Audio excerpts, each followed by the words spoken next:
We are brought to you by Boss Bears Supplements. That's Boss Bears Supplements at bossbears.co. Hard work, consistency, and determination are difficult to sustain when your mind and body can't keep up. Fuel your body with what it needs to perform like a boss. Whether you're closing deals, pitching a new business idea, or training in the gym, Boss Bears take your hustle to the next level. Our ingredients are the highest quality with potency and serving sizes that are the gold standard in the industry. Check out all of Boss Bears products at bossbears.co. They have apple cider vinegar gummies. They have ashwagandha. They have all kinds of supplements in delicious gummy form. They also have them in pill form if you don't want the gummies. I prefer the gummies. They are delicious, and I've tried the apple cider vinegar. They are very good. Use code Nicky at checkout to save 10%. That's bossbears.co, code Nicky.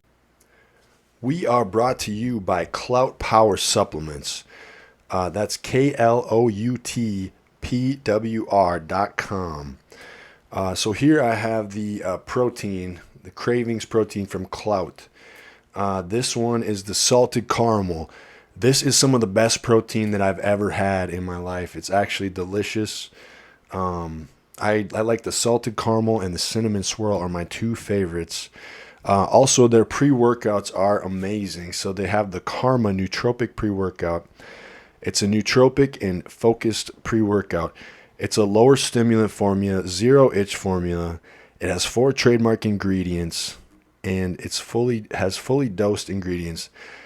So far, the Arctic Cherry is probably my favorite of the Karma pre-workout. Also, try the Nero Aminos from them. And also the High Stimulant Mamba is some of my favorite too. And I really like the Arctic Cherry of that one.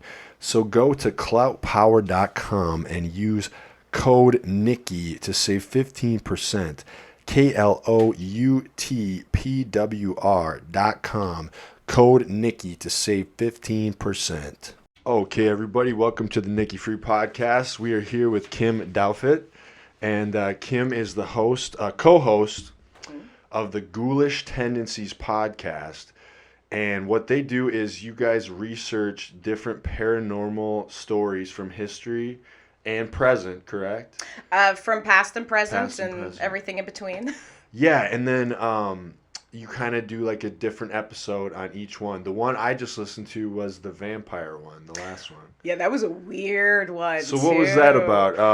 And that was one because my co-host Gabby and I, we switch off. Right, you said that. Taking the lead for an episode. So I got to relax on that one since that was her episode, taking the lead. Yeah. But there was all these weird things happening in the cemetery. And Yeah. Well, one thing I noticed, too, that I really liked is because whenever I talk to somebody because I do get into the paranormal stuff. It's fun. We've had one other episode, but I liked that you seem to be like, you go with like being very skeptical. And I think that's the most important thing when you're, because otherwise it's like, any kind of these things like Bigfoot sightings or, there's so many of them. alien abductions, like the majority of it is just people are natural like storytellers. Yeah. And sometimes they see things that are not even real, but they think something happened and then they'll remember it. And we know how our memory is not very good. All over the place. So, you get like eyewitness accounts and everybody's story is different when the cops come to like see. So I like that you come at it with kind of a skeptical point of view. And so how did you get to that point? So first of all, how did you get to being into paranormal stuff just in general? Well, I'm a theater kid. Yeah. And if you come up in the theater, every single theater you will ever encounter is haunted. Oh, yeah. That's the law. It's no, haunted. yeah. Even I'm from a very small town in Iowa called Cresco, Iowa, and it's notorious that so they have the one theater there, and it's the movie theater as well, but that's where they put on any kind of production as well, like plays and stuff. And it is definitely there's always these ghost stories. And it does seem haunted, I'm not going to lie. It's got that old vibe, it seems like it would be haunted. It's that energy I think you get from a lot of the older buildings and any place that has a lot of people coming through. Right. you leave that trace of energy, I think. So you've got theaters and hospitals and jails and hotels all tend to have a lot of known haunted activity associated with them. Right, American Horror Story Hotel. Yeah. I liked that one. That was a good one. A good season. That was a really good season. Lady Gaga. I remember her being on that. Yeah, shout out to Lady Gaga. That was she was like a vampire in that. She was, sexy vampire too. Yeah. Totally, yeah. That was kind of a good season. So you guys were just researching this last one, and I listened to that episode. It kind of seemed like it was just these two guys that were kind of like fighting. Basically, yeah. Yeah, so like I don't even know if the story was true. It was just like back then it was weird because like when was that? They were still like believed in like witches and stuff. Oh, absolutely. Well, and to be fair, I mean, you still have places that will burn people or kill people for being witches. Like to this day? To this day, that still happens. Where at, you think? Mostly, I did a report on this years ago, just tracing like witch hunts through the years, and there was still people being killed for being witches, mostly in some smaller areas in like South America or Africa, but it was still happening, so... I suppose like before modern times, like that's what they would do. They just wouldn't understand something and then it's magic, come up with some like it's magic. And well, it was weird too because it was like I remember in that episode you were talking about like the one guy, like, so vampire kind of craze took over, and the one guy like went in some basement and burned staked some dead body body like you I do. was kind of like, man, like dudes were just like bored back then. Like they were doing anything to get laid back in the day. Like, well, it's I think too, like, it's that hysteria. I killed a vampire. You know, it's Look like at my manliness. Yeah, that was kind of funny. I'm like, damn, they would. You know, that's like where my mind went. I'm like bragging rights too. Like I'm like, you're probably a badass in the town. Like you just killed a vampire and shit. Like use that as the story at the pub. Like, hey baby, I just staked a vampire. No, for real though, right? Like that's probably what was going on half the time. It often is. But yeah. No, you trace some of these stories, and I think that's what I've always appreciated. Because Gabby, when we first started, we joke our dynamic is Mulder and Scully. Yeah. And she is very much Mulder, and I am very much Scully. Now, I've never actually seen the show, so I do know of it, and I've seen like one episode. So Mulder was always more... which one was always more like believed everything? That was Mulder. Mulder. Yeah. Yeah. He was always, and Scully was like the scientific, very like logical one. Okay. Look at the evidence. Look at, is there things to back this up? So when we first started and we'd start doing these episodes and she'd be like, isn't this cool? Look, this happened. And I'd be there just like, all right, let's take a moment and review the evidence. But you need that. Otherwise the show, like, who's going to listen to it? Because after a while it's just like, oh, this is a fun show where they're just pretending, like playing make-believe. But so you got to have that side. Otherwise, it's no fun, I don't think. Well, and I think, the market is full of all of these ghost hunting shows, and they need the sensationalization, they need the ratings. And so you watch them and you're like, how much of this is truth and how much of this is you playing things up for the camera? Because you want people to watch. Ghost Adventures is the one we were talking about, because... like as a gym bro, I kind of like that Zach Baggins. If you had listened one episode prior... You were talking about him? You would have heard me go on an epic rant about Zach Baggins. I think it's all just for it's money. Absolutely... I have to kind of respect... He has built an empire. Yes. And I respect as an entertainer... as an entrepreneur. Absolutely. Right, it's like... He's built an empire. An empire. But people watch his show, go to his museum, and they take it as fact. And that's what bothers me. Because that's damaging. Because it's encouraging people to not do the research, to not actually look into what really happened, but to just take this... It's just fun. Yeah. And you have to treat it as fun. You have to treat it as entertainment. And if you start... treating it not is I think where things start to get a little dicey. Well, and I come from like the pro wrestling world, so to me it's very much like I think most people that get into it, they kind of know it's just for fun. It's just for fun, like they believe it, but do Do It's they really entertaining. believe it? I don't know. It's theater. Know? It's yes and. You're going in that willing suspension of disbelief because you're going to have a good time. Yeah. And if you keep that mindset, it's fantastic. Mm-hmm. Oh, I think so too. So now the last guy I had on who was a paranormal guy, Jonathan Wills, friend of mine, he's really into this stuff too, and he brought, like, I know you were like talking about dowsing rods and all that goofy stuff, and like it was kind of fun though, because he even said, like, well, there's most people say they're not really, you can move it, like go to the right. I was kind of like, okay, if I'm a badass, go to the right, and then I just made him go to the right, like look, it did it. Yeah, so I could see in the past when people believed that stuff, you could really.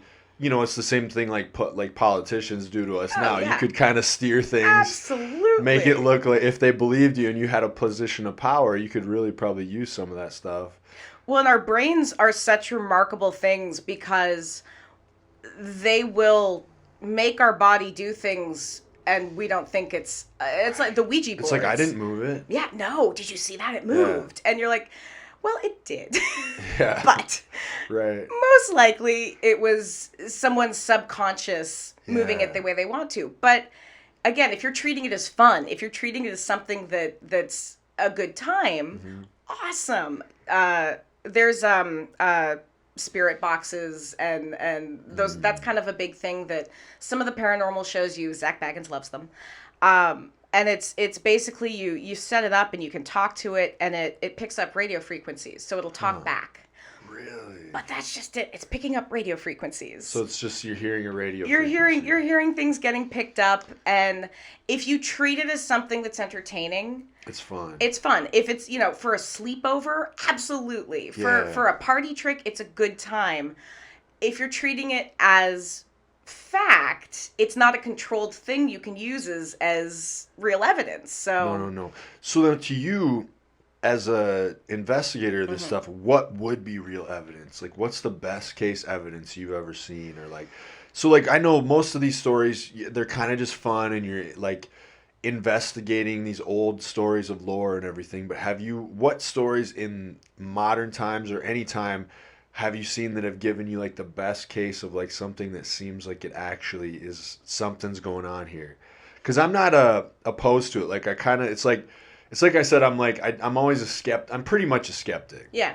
I just think it's fun. Yeah. But then at the same time, like when he was here doing the stuff last time, I was kind of like, we were joking about Zach Baggins, and I'm like talking into this thing, and I'm like trying to call the ghost, like, I'm like, come on, you pussy, go. I'm trying to be like Zach Baggins. You know how he gets all like trying to get him like all that riled macho up. testosterone stuff, and like, and then I was doing it as a joke for the podcast because I thought it would be a good clip.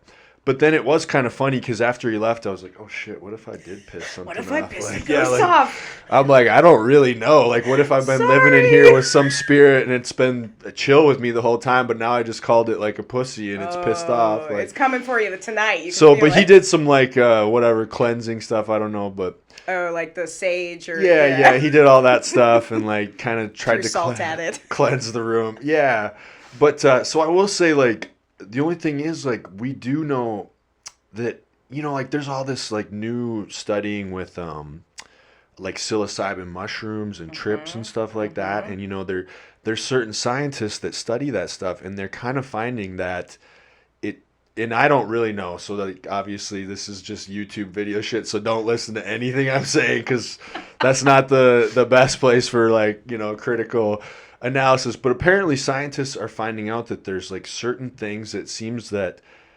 people, when they go into have these trips, it's not like it's a separate thing created by each one of their minds. It seems like it's almost like a thing that's similar for each person, like it's actually already there. So, like, to me, it could be like, and with ghosts, anything like that, like, we don't really know what this realm that we're living in is. So, what if when people are taking like psilocybin mushrooms and stuff and they're getting access to these other realms, these kind of entities that they're talking to and seeing, like, exist along, we don't see them where we are. And it even could be scientifically, accurate. It could be proven eventually. We just don't know it yet. So the thing is, like, what if ghosts or spirits or that kind of thing are similar, are these kind of entities, and they do like live somewhere else, but we don't have access, and certain people maybe have a little more susceptibility to them, or they're a little more sensitive to those type of things.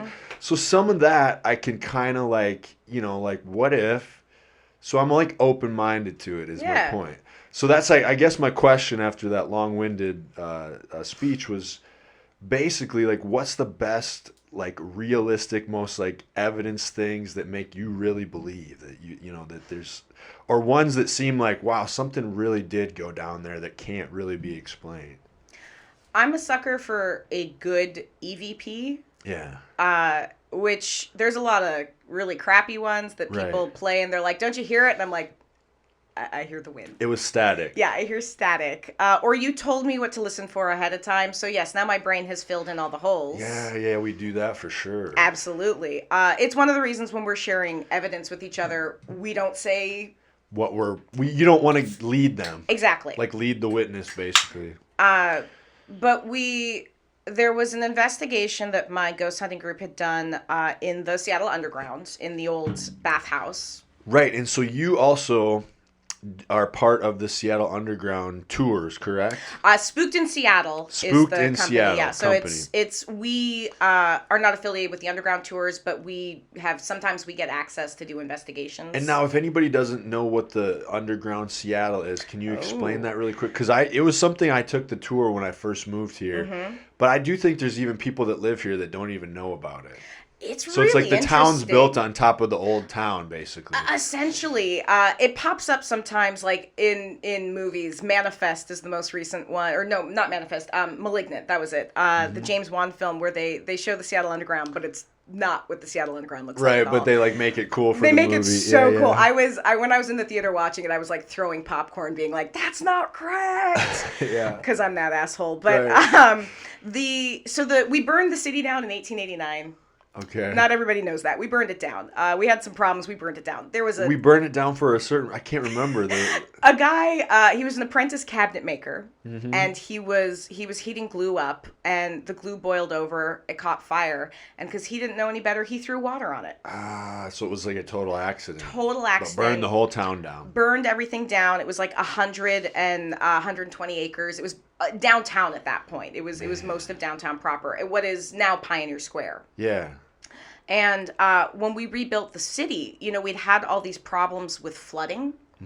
And there was also an issue with the sewage pipes that went right into the water. Oh, that's right. It used to just run right into the water. Well, and if the tide came in and you're sitting on your toilet, it would just like mountains of sewage and seawater. Yeah. So when it came time to start rebuilding, which they did almost immediately, they were like, you know what, maybe there's something better we could do than just go back to what we had. So they built a seawall to raise the city up, but the process took so long that you had businesses rebuilding at sea level because they had to. Yes. Because you can't wait for years and years and years to rebuild. Right.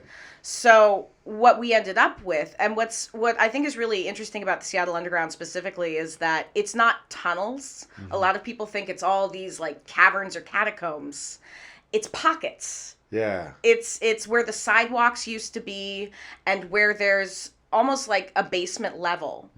And some businesses in Pioneer Square actually use it as part of their business. Some use it for storage. There's the J&M Cafe and Card Room, which closed a couple years ago. You could make a cool speakeasy out of that or something. Well, and what's funny is that there are a couple. Yeah. And during Prohibition, the rum runners used to stash booze down in the underground. Okay, yeah. So like they made very good use of it. Yes. And Pioneer Square was also, that's where the original Skid Row was. This was where if you went south of Skid Row, this is where all of the prostitution and the gambling and the drugs and all the fun stuff. All the fun stuff is there, huh? Yeah. So it has this really like cool history that also lends itself to a lot of spirits. Yes. Yeah, because when you were on that tour, it did definitely have a vibe or a feel to it. And it was like what they used to like. So they had started building the new, but then like there was all those still the old stuff because like you said they had to keep running their so like they would just like climb over ladders, right, to like get to the next side and stuff. Because they built the streets first before they built the sidewalks up, and so to cross the street you'd have to go up a ladder, cross, and go back down. I know, it's it was so like wild. Super Mario Brothers or something. I know. Well, and what's crazy too is like the Great Seattle Fire. There's no recorded humans dying. That's weird. But when they were building the city up, 17 people died falling from the streets to the sidewalks. Oh my God, that's crazy. Maybe drunk. We don't, like, probably leaving the pub. Got a little too drunk and I couldn't climb over the wall. Over the wall, thought I could do it, missed that last one. Boom, I went back down. Oh my God, can you imagine that? Like, you're just like partying and then you got to climb this big ass ladder. And then you're up there and you're like, oh shit. You just fall. Like, I gotta get back down. Or like imagine losing a loved one for that reason. You'd be like, really? Like. So I don't want to put that on their gravestone. That's just embarrassing for everyone. Yeah, that's weird. That'd be a weird way to go. It'd be a super weird way because it doesn't, there would just seem like there's no reason, like. Yeah. I got drunk and I fell down a little too far. That's tragic, but yeah, that's wild though. Yeah. And I wonder how long was it like that before? Oh, it took lots of years. It took a good like decade or so, if not more. Well, because you also then had the hills in Seattle, which are fairly epic. Yes. They used to be worse. Yeah. Yeah, they shaved them down. Okay. And so there was that going on too. They started bringing some of the hills down as they started populating further up. Right. And they were building the streetcar because we used to actually have a really impressive streetcar system. Really? Yeah. Then they invented cars. Well, cars were invented, but cars they started became... becoming more popular and affordable and everything. Okay. So they tore everything up to encourage people to buy cars instead.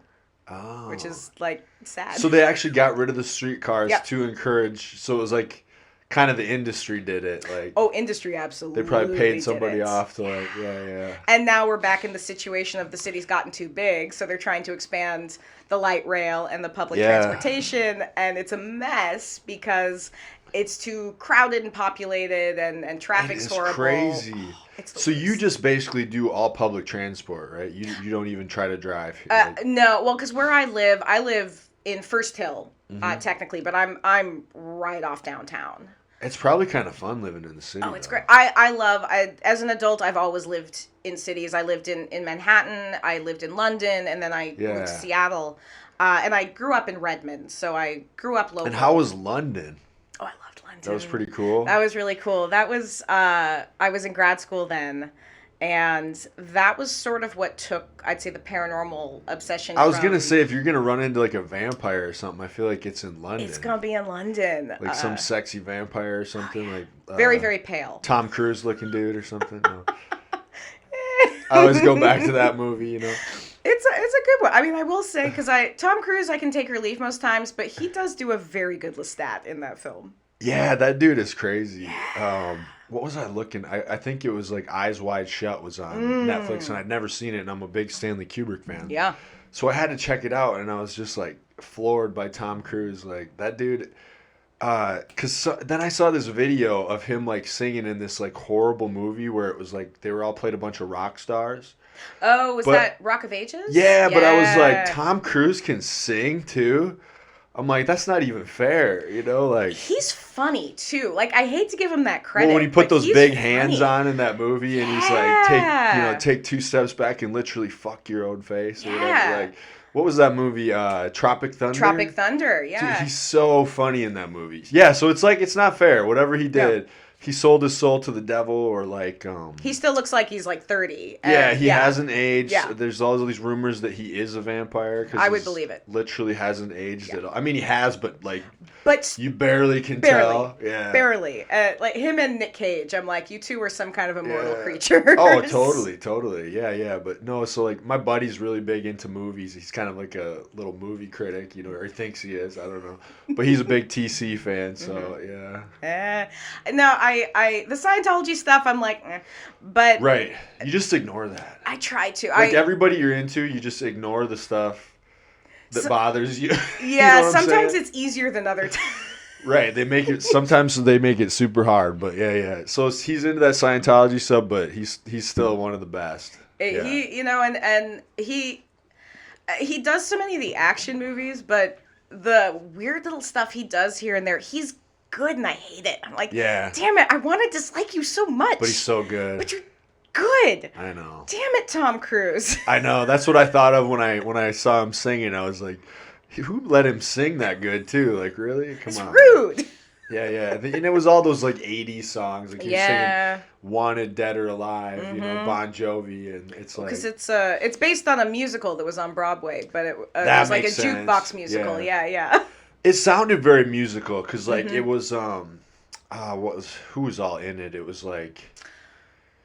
God. Because I'm mixing up. I know when it was on Broadway, it was one of the like American Idol guys, but there's only one that was like a real musician, right? Like yeah. God, what is her name? She's so good, and I can't think of it. Anyways, she was just at the Super Bowl. I feel bad for forgetting her name, but anyway, I was pretty floored by Tom Cruise. He kind of sounds like he could be like an 80s hair metal. Yeah. Like he has that register and everything. Yeah. And, but yeah, he was in the OG Interview with the Vampire. And I remember watching that when I was a kid. So I feel like London is like where you'd run into some vampire or something, When you have Jack the Ripper. You have, what's funny is the case, because I'm recording an episode of Ghoulish after this. Yeah, so you have two podcasts today. You have my podcast, and then you're doing your own podcast right after, which that's how you do it. You gotta just that's how you do it, yeah. But I'm actually covering a case that's another London one from the 1960s. Okay. And it was a serial killer. It's unsolved. They never caught the guy. Right. And he has the unfortunate nickname of Jack the Stripper. Which he was thus named. He also killed sex workers. And he would strip them of their clothing. And that's why the name. Okay. And that's why the name. The papers started calling him Jack the Stripper because it's the 60s. And they were like, oh, this is catchy. We can sell papers if we kind of do this. And so the media was already doing that kind of stuff back then. Yeah. They've been doing that kind of stuff forever. Yeah. But now it's more commonly referred to as the Hammersmith nude murders. Okay. Which is mildly better. But it's one of those cases where it's like, I'm surprised more people don't talk about it. He killed somewhere between 6 to 8 women that we know of. Right. But as I've been going down the rabbit hole, because it's going to be a 2-part episode, because it got so big. Really? Okay. Yeah. So when researching it, you just kept getting more and more. More and more. And sometimes we go into something knowing from the get-go, this is going to be a 2-parter. Yes. Usually around Halloween, we deliberately try to do a 2-parter of a bigger case. We've done Lizzie Borden. We did the Amityville case. Yeah. Is that the one where the dude, like, it was, like, in the house before the people that moved in there, like, the son was, like, had all these issues with his parents, and he was, like, buying up all these guns and stuff, and, like, he was working for his dad at this bank, and then he, like, got caught because he made some deal with a guy, like, to rob the, and that was when his dad finally got mad at him, and then, like, that night he shot everybody. He shot his whole family, yeah. I knew I heard that, the real story. And so that was kind of, I think I heard that on, like, Chris Jericho's podcast. So, like, it's so weird. So, like, Chris Jericho is a professional wrestler. Yeah. And he has a podcast, but his is very eclectic. Yeah. So he does a lot of, like, he'll do these paranormal episodes like this, like some true crime stuff. And then, like, tons of wrestlers, musicians, albums, like, all that stuff. But I don't know, that's... It was probably where I heard that, but that was crazy. It's a bonkers case. Well, and Chris Jericho, because he pops up in some horror stuff, in some horror films. He has guested on The Last Drive-In with Joe Bob Briggs, which I'm a big fan of. Okay. So he's pretty tuned into a lot of those things. He's into that stuff. Yeah. But the DeFeo murders and the 2-part, the first episode I covered the murders themselves, the DeFeo murders, which was, he killed his entire family, tried to pin it on his sister. Yeah. And then the second episode, we covered the haunting. So that was the the one that the book and movie are based on. Yes. And is that just something they just made up Yes. and it was all bullshit? It is absolute bullshit. But they knew that somebody died in the house before, so Yes. they're like, how can we cash in on this? How can we cash in on this? Let's write a book. And you had, It turned into an awesome movie and everything. oh yeah, movie's fantastic. Yeah. And as a piece of folklore, it's great. Yeah. But you had like Ed and Lorraine Warren were involved in that. It got a lot of publicity. But so that's the skeptic in you. You figured out, like, you did enough research on it where, because that's what I think of when I think of Amityville Horror is like the if you want more, okay. I do have to record another one. Yeah, we can't get you too drunk. So that like obviously the original murders happened, and then I feel like that family moved in, knew about it, and they were like got creative. Let's cash in. Yeah. And what's really sad is I believe it was the youngest son. It was a little bit ago that I watched this documentary. He did a documentary. It's, I think, My Amityville Horror. Because he is 100% convinced everything that happened. Okay. And the thing is... he was young. His he was parents young. are telling him all this stuff happened, like... And he was so traumatized and messed up by everything that happened. And you're watching this and you just feel awful for this guy who's never been able to move on. Yeah. And his whole life is this one thing. His whole life is this one thing. And the Amityville case at this point is like a well-documented hoax. It's there's no dispute in anyone's mind. So anybody serious knows it's just it is absolutely 100% was a hoax. Even the people who've lived there since then are like, Yeah. Yeah. I mean, we're not seeing anything. Yeah. But there's stuff on record that, it was absolutely 100% a hoax. And a chance to make money, which, again, power to you. Make money how you need to make money. Zach Baggins does it all the time. Right. Do what you got to do. Do what you got to do. But it's a really interesting case because you have some of these cases. Well, so the Enfield Poltergeist. It's another episode we did. Some people might be familiar with the second Conjuring movie. Yeah. It's the case they cover there. Okay. There's some aspects of the movie that actually nail it dead on. Ed and Lorraine Warren were actually not involved almost at all. They were there for like a day. That's it. Okay. But the girl channeling the old man. Yes. You can find the audio of it. We put it on our episode, but you can YouTube it. Yeah. It's trippy, man. It's Listening creepy, to her, huh? it's so creepy. The voice coming out of her, and you could argue that she's manipulating her vocal cords or whatever, but... Yeah, I mean, you could think, like, did she hear that somewhere and she was That's the weird thing, you don't know. Like, you don't know. Yeah. But I will say that the Enfield case is one more than most where I look at and I say... Something was going on. I think something was probably going on here. The girls... Because there was a couple children. And the girls admitted to faking a few things. But also, they're kids. Yeah. And when you're being asked, like, they had all these investigators around them. They had all these reporters around them. And when you're being asked to, like... essentially perform all the time. Yeah, at some point I'm 12 years old and I'm gonna pull shit because I want to be left alone for a little bit. So researching that case is one of the ones where I was like, I could see this, maybe not everything that got reported, but some of this stuff is really weird and I don't have an explanation for it. Right.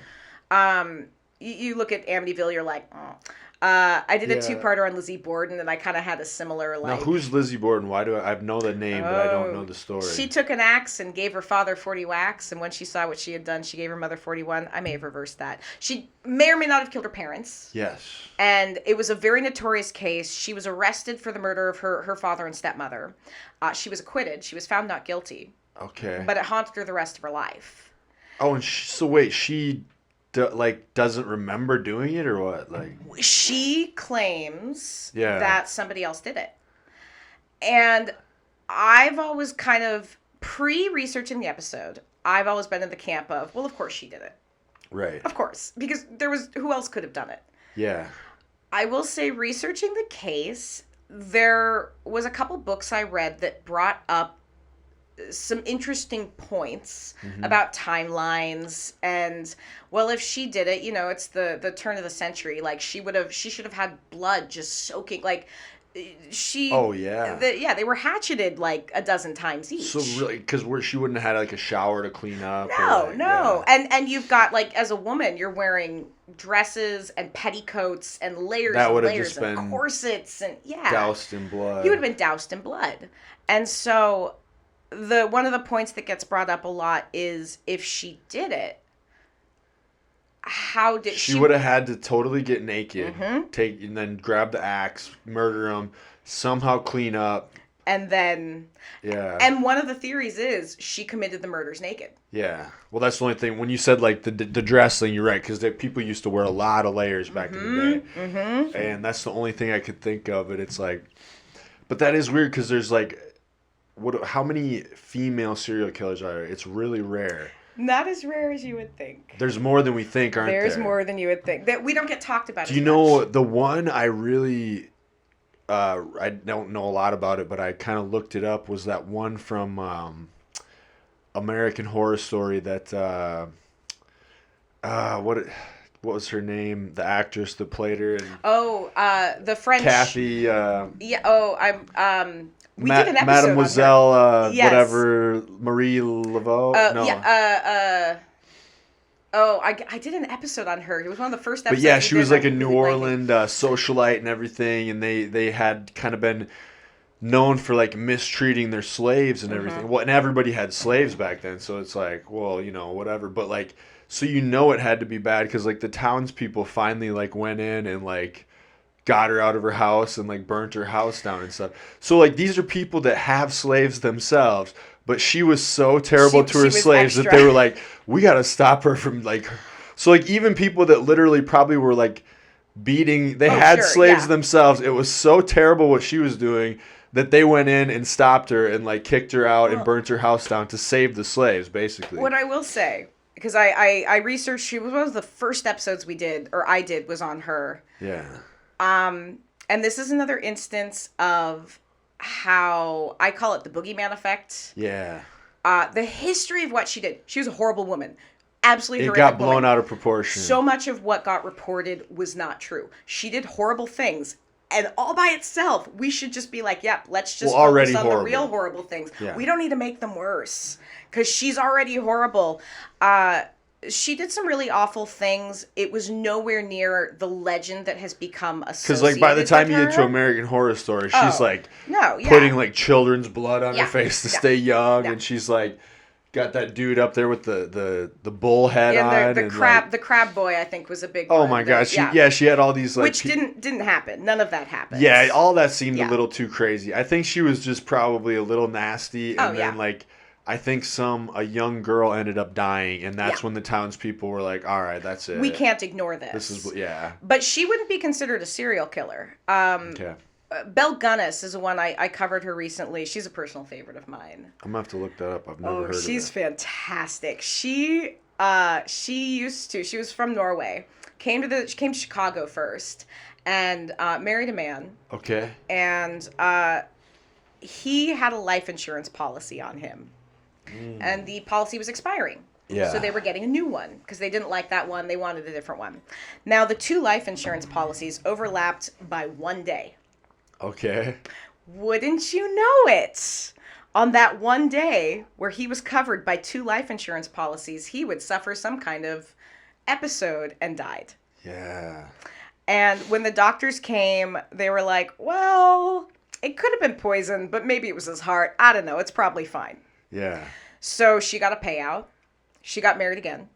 Moved to this little farm. And then one night, her husband suffered a horrible accident, and a meat grinder fell on his head. So this is another husband. Yeah. And she's just hysterical because this is just, who would have thought this meat grinder just fell on his head? How tragic. Oh, that's too bad, yeah. It's so sad. She was just beside herself. So that's husband number 2. Yeah. So then she starts putting ads in the paper. For a new husband? For new people to come, comely widow with a farm and a bunch of children she kept collecting who sometimes disappeared. It was fine. And so these men, mostly Scandinavian men, mostly Norwegian men, were coming out, and the townspeople would see these men coming through, and she'd say some of them were her cousins, and sometimes they were new farmhands. Yeah. They never stayed that long.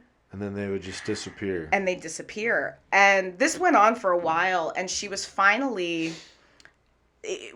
to get some attention thrown on her because of a man who had disappeared, and a farmhand she'd had an affair with was talking around town like, maybe we should start asking what happened to so-and-so. Oh, so he knew something was going on. He knew something was going on. So then her house burned down. Mm-hmm. And her children were killed in the fire. And she had how many children? How many were killed at that point? Jesus. She'd had a lot of children. She'd killed some of them already at this point. I think there was two children who died in the fire itself. She'd killed a stepdaughter of hers. They found the body in the yard later. What a horrific life. Oh, but like they found the body of a headless woman and they assumed it was her.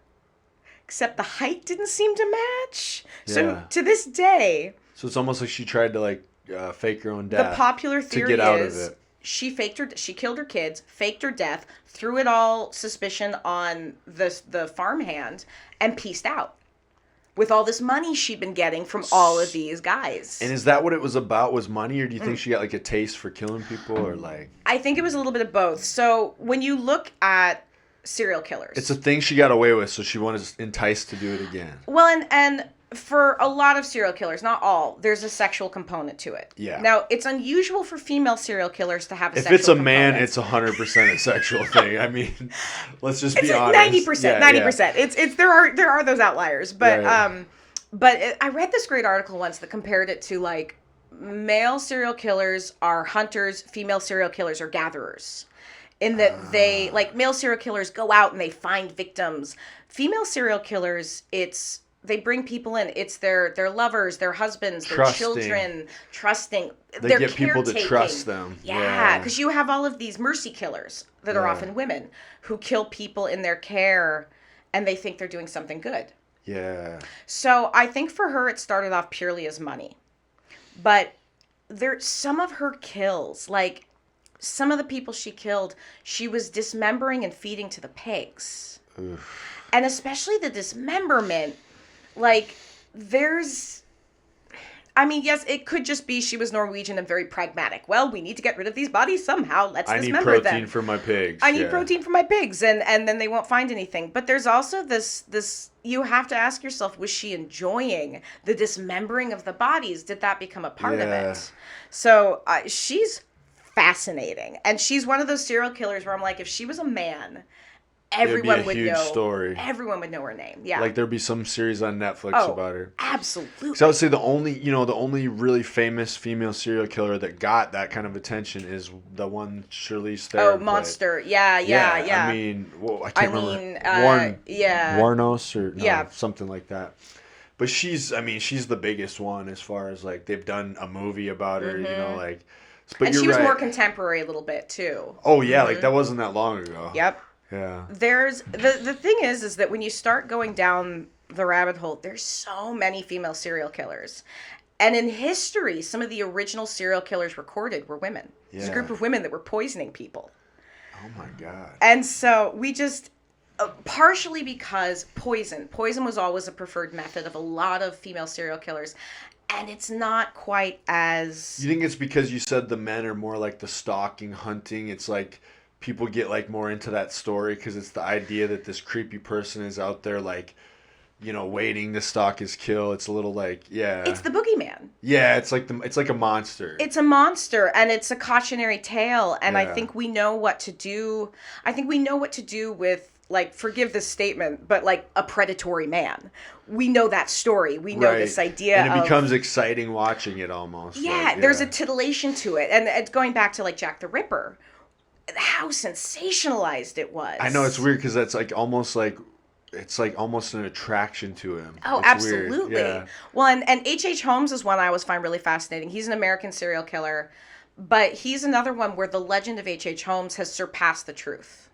Okay. Yeah. He operated in Chicago during the World's Fair back in the turn of the century, and he's one where people talk about his like house of horrors and murder, and none of it's true. Well, it all ends up becoming like a money-making thing. Yes. Because there's money in it. It's like, I mean, why is Netflix doing all these documentaries? Oh, yeah, the Dahmer. Because it's like, like a fun, it's like horror movies. They're fun for a reason. Like, we like being scared. So I think there's just, and so I think even before we had like modern, like Netflix and streaming and all that, like I still think there was like, probably like, I'm sure like, not county fairs, but circuses and all that kind of. Yeah, they were the freak shows, doing and, fun stuff like that, like the murderous whoever, like it's like exciting. It's there's something about it. It's a thrill. We're drawn to a thrill. It's like a roller coaster. Yeah, absolutely. And I mean, the same way we've always told ghost stories around the fire and scary stories around the campfire, this is an extension of that. Right. And I think it's part of why so many of these early ones do kind of become boogeymen, because it's one more demon, it's one more scary story to tell. And then as the story gets repeated, people add a little flair every time. Exactly. It's a giant game of telephone. He's the best at telling the story, because he probably adds a little like, yeah, what are some of those, like the hook man, the couple in the car? There's all these ones, and you got to think they've been around for like ever. Yeah. Like these same stories, it's wild how long they've been around. And they evolve a little bit, or they change with the times, but the core of it is still the same. It's fun how like one of my favorite scary stories, the artist Shooter Jennings did it. It was so it's like an old one from a book, but he did it on a vinyl, and he did it like where I can't remember what it was called, but it was like, I don't want to ruin it. I think it's called The Magic. Oh. So you like read it, and it's like you don't know what's gonna happen, but it kind of like brings you into the story. Oh, that's cool. And then it's like by the time you're done reading it, you're like, fuck, because it's like you really. I mean, yeah, I don't want to ruin like the fun part of it, but read The Magic. It's pretty dope. The end of it is like, oh shit, like you just I'll check that out. It fucks you up, because like the whole story, I mean, you're like part of the story. Yeah. And it's like weird how it gets you into it. Oh, I love that. Yeah, you should check that out. It's a fun one. But he did it on a vinyl, which was, so it was a little different, and it had like eerie music behind it. It like set the mood. Yeah. So you got to be alone in a room too, by yourself with the door closed. Okay. And then you read it, and you'll get it. Okay. But that was a good one. So I think there's something about it, being scared, and then like horror movies, and I don't know, it's just fun. It's fun, and it's like, I was a kid that grew up watching horror movies, and reading the scary stories to tell in the dark books. Remember those books? Yeah. So I was a huge fan of those books, and I remember they were in the library, and you would like be scared going to look for them. Like, oh my god, the illustrations. Yeah, and then they actually got outlawed for a while. Such a bummer. So parents like freaked out about those. So the weird thing about scary stories to tell in the dark is like, they were great stories, but whoever they hired, the guy that did the illustrations, now they've made those into movies. I think. Yeah, and so like the illustrations were what got you as a kid, because they were so off-putting. They were but like delightfully in a good way. So, yeah. In a good way. Like they wouldn't be the same without it. You know, I still remember those. I remember like staying at my aunt and uncle's house, and like they had it was like the room upstairs, and they lived out in the country, so like kind of the wooded area. Yeah. And it was always like, it was such a fun time to go hang out with them and stay there overnight, and everything. It was before they had kids. We always had fun doing it, but like, so then when you'd stay there, you'd sleep in this room with like a wide open window, and it showed like the outside and like the woods. And it was like, there was one story in there where like this like vampire came through the window and like got this person. I can't remember the story. It's like they saw the eyes far away, and then it got closer and closer. Finally came through the window, and then she like, I think she got away from it. I don't remember what happened, but I just remember like that wide open window. I was like, I wish there were blinds on this window. Like, that's all I need to feel safe, just blinds. I just don't want to see the woods. Like, what if there's something coming out after me?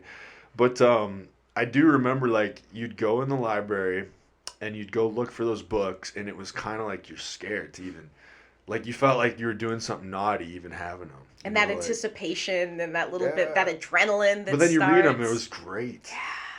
And it's such a great, because I make horror films with teenagers. Right, so you direct some horror films. I direct some horror films. Is this just like B movie stuff, like fun, or like? It's so kids that are learning how to make films, basically. It's a program I do through a local youth theater. Okay, sick. That's awesome. It's great. It's Youth Theater Northwest, and we just finished our 5th year. Yeah. And we basically our last couple of years we've hired a screenwriter who's another alumni of the theater, and she's a professional screenwriter in Hollywood. Right. She just won an Emmy for Muppet Babies, which I'm telling everyone. Wait, she's Muppet amazing. Babies? She writes for Muppet Babies. They brought that back? They brought that back. I used to watch that show when I was a kid. Yeah, right? No, they Yeah. brought it back, and she writes for it, but she's an alum of the theater, so she writes our scripts, and so I direct the teens, and it's it's all different kinds of styles. We did one last year that was about a killer hairbrush. So kind of fun, like low budget movies. Low like, budget where you get to be really movies. creative. And... Yeah, we entered one of our ones from last year was kind of a found footage one called Will You, that was a promposal gone wrong. Okay. And we entered it in a couple local festivals, and it got accepted. And super fun. Yeah. it's just really fun, and it's the kids get to see, like, they get to try filmmaking. They get to see what it's like acting in front of a camera instead of on stage. But they also just get, I get these kids who are like, I'm scared of horror films.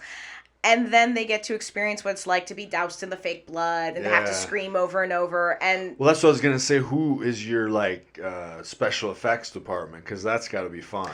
it's fun. Trying to come up with, cheap, creative ways to, COVID put a damper on things. Yeah, I'm sure. But... We hit a point where the extent of what I could do was a lot of just throw blood on them. But I had a student last year and this year, and she's fantastic. She got scalped by the hairbrush. So we did this whole fake skin line around, and then added blood to be dripping down. That's crazy. So it looked like the hairbrush was scalping her. Yeah, I love those old school horror movies with the bad special effects, but they were good at the time because Tom it was Savini and I'm even the old Freddy Krueger stuff. Oh, You look at how they did some of that Mm-hmm. stuff, it's crazy. The original Nightmare on Elm Street, one of my favorite moments, or not Nightmare on Elm Street, Friday the 13th, where Kevin Bacon, this is a spoiler alert if nobody's seen this movie, it came out these old 40-something years ago, I'm sorry, where he gets the arrow through the neck. Oh, yeah. And watching them break down how they did that, where they you see him lying on the bed and blood drips on his face, and they cut away for a moment, and when they cut back, it was a dummy with his face in, and they're pushing the arrow up from below, and it had a blood pack so it would bleed everywhere. Oh, yeah, it's crazy how creative love they it. got. Yeah, yes, it's so theatrical, too, so you have to appreciate that. There was, have you ever seen that movie Sleepaway Camp? Yes. Yeah, the ending of that is so weird. Yes. I mean, it's you watch it and then you look back, it doesn't really make sense because it's all of a sudden I'm jacked, Yeah, Yeah. It's yeah. All of a sudden, I'm an obvious body double. Yeah, but it was still, that scene is creepy at the end. Just the saw look it on the face. coming? Nobody. Yeah. And there was something about just that weird look on her face, just that. Kind of haunting too. That Yeah, it frozen, was. I think the image worked there. Yeah. Even though, like you said, the whole movie, she has a girl's body. And then, and it's played by an actress, Right, Felissa Rose, right. who's amazing. But we don't know if she was hiding her gains under, That's true, She was hiding the muscles underneath, and then at the end, it's just I think that's a good one. I like some of those old, cheaper, B movies, but do you have any favorites? I mean, I grew up watching, the old B movies, so there's a movie called Squirm that I love. It's killer worms. Oh my god! And it's ridiculous, but there's this part where they killer worms. It's in the South, so I didn't know these worms actually existed. Okay. These worms have teeth. Eee. They're ones they use for fishing, and there's this part where they invade this guy's face. So then he's running around his face. and they're controlling him, so he's like a puppet, and it's. I saw that when I was a kid, and it's always stuck with me. You. Yeah, you never forget those things. You never forget that stuff. That is the weird thing about horror movies. They leave an impression on you. Absolutely. Especially the early ones you see. Well, I was even young, when the first Scream came out, and I still remember, that was one of the first, horror movies. I watched it with my parents. Mm-hmm. My sister, maybe, she was probably already asleep, maybe too young, I can't remember. But I just remember, holy shit, that scared the shit out of me. But it was also, that was where they were turning to more, that was such a good movie in the sense of, it was managed to be like scary, suspenseful, but also like make fun of horror movies. Yeah, that meta horror, that self-awareness. That was genius by that dude, I feel like. Wes Craven, like, to go from Freddy Krueger, which was already getting kind of hokey at the time. Which was getting kind of... Like, the original movie, he's great. He's great. He's, like... He's scary. Yeah. And then he kind of becomes, like, almost bitchy. And just, like, this sort of... Lots of punchlines, lots of... Oh, yeah. You know, and it's fun, but it's still not scary. Fun to watch, but still fun to not watch. Scary. Not scary. One of the things... I remember the first time I saw Scream, I was in my friend's basement. Mm-hmm. And I was... Maybe I was in high school. We were watching it. And, there was a bunch of us, the lights were all off, and at some point, one of the guys snuck out, had a ghost face mask, went around to the window, and at like a climactic moment, he just started pounding on the window. I feel like you just described every teenager who's ever lived did that. Like, if you're a guy, some guy's going to do that during the horror movie. This is going to be so funny. I'm going to sneak out, bro, and I'm going to scare everybody. Like, check this out. And he did. Yeah. We screamed so loud. Well, it was just the idea, like, you know, that movie was like, it was like your peers could, like, you know what I mean? So it was like... It was just murder, you know? Just like they're savagely murdering people. And very loosely inspired by a real case. Really? The Gainesville Ripper. Yeah, it was a killer out of So I didn't know that part. Yeah, very, very loosely. I think Kevin Williamson, who wrote the screenplay, had seen some media coverage on the Gainesville Ripper, Danny Rolling, and was inspired to do this. You know, what if this guy was going around, you know, this pair of killers was going around doing these horrific because it's weird how, like, horror movies, usually they take from, like, different real cases, right? Like, you got, like Silence of the Lambs is, like, Ed Gein or whatever. And also Texas Chainsaw Massacre, same thing. Was Ed Gein as well. So, like, I remember we had a teacher, I can't remember her name, but she, like, had us read this, like, Ed Gein thing because she was really into it. As like, I'm like, dang. I mean, I wonder if she was like, maybe you shouldn't be having us kids read this stuff. Maybe not child appropriate. It's like there's like a bowl of vulvas and all this. Like, it was like some weird. There was a nipple belt. Yeah, like he was just taking old ladies out of the cemetery, basically digging up old ladies who had just died of natural causes, and he had some weird fixation. He was just like taking their body parts. And then he did end up killing real women. He killed a couple women. But he was into the skin thing. Like, he had chairs, like, covered in skin. And you got that's in so many movies. And because there was even, I want to say, Psycho there was a little of definitely with the mom thing, because it was something with his mom, like older. He was something with older women. He had a thing, and I think it was his mom, if I'm remembering right. But it's so messed up all by itself. It's so messed up. You take something like that, and I think that was in the Midwest, which actually that makes sense. Only the Midwest could be like, because I'm from the Midwest. Okay, I was gonna say, are you from the Midwest? Yeah, it's like they're just that bored, you know, like, and then the weird stuff. I don't know, but anyways, but you take like the two elements, so you get like the guys eating body parts, right, and. So they turned. And so was what's his name, the Dahmer, right? He was eating stuff too. Dahmer was consuming a lot of his victims, yeah. So like they take that and they turn that into like Hannibal Lecter, which is like the weirdest serial killer character, because he's like, you end up like, if you've ever read the books, you basically root for him. Oh yeah, he's so charismatic. Like, he's like the one you end up like he's almost like the one you want to see succeed in especially the final like Hannibal book. Like, yeah, well, in the new series too. I don't know if you saw the I loved that series. I was obsessed with it. They really made that good.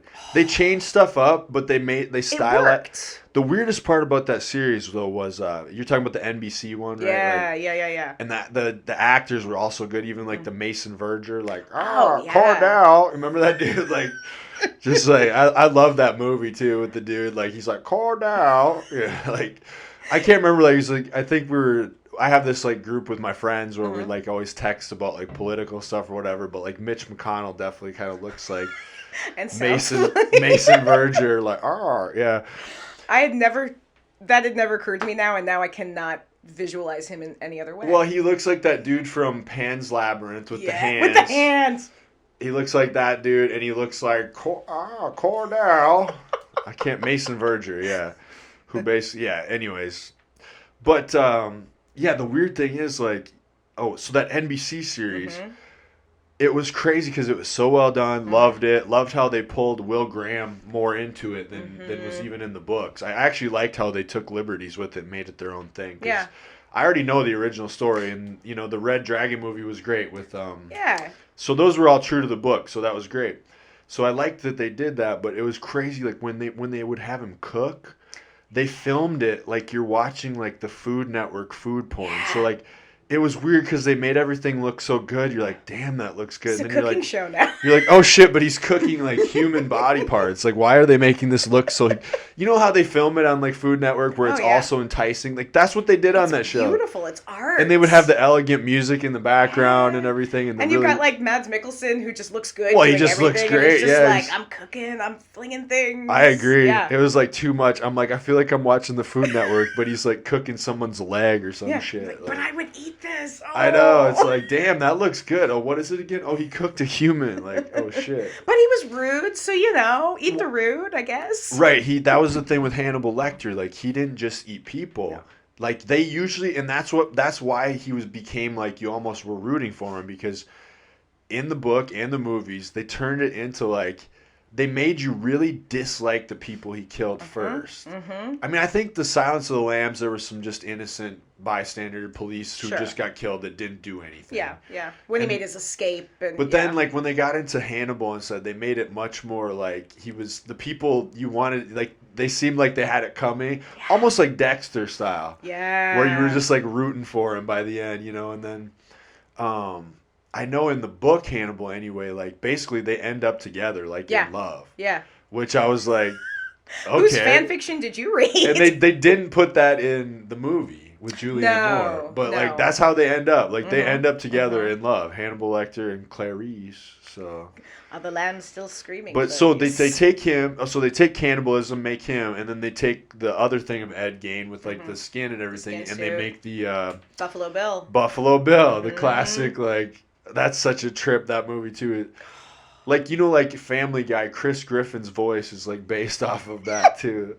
I did not know that. Oh, yeah. So, like, that's amazing. Basically, when they were doing Family Guy, they had Seth Green.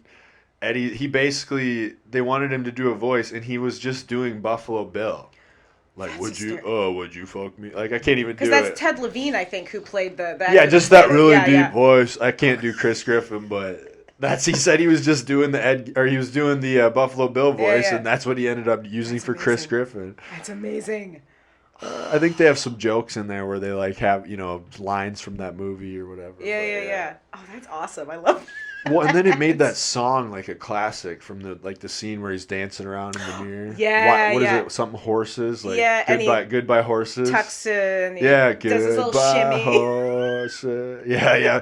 I used to have a buddy at the bar that I worked at, and like every night when we play the jukebox, he would put that song on just because he was like creepy. I don't know. Did he want to see who would just like start dancing? Yeah, just start tucking it back. And, I know what this means. Oh, it's so funny. But yeah, it was a good song. I mean, it's classic for that scene now. But those were great movies. Those were fantastic. Well, and even because Jodie Foster was amazing in the first one. That's where it sucked that they didn't wait for her she was filming something else. There was some kind of conflict. And they're like, well, we need to make it now. It's like, why didn't you just wait? Yeah. I mean, Julianne Moore was fine. She's a very talented actress. Awesome, yeah. But you got to have the OG.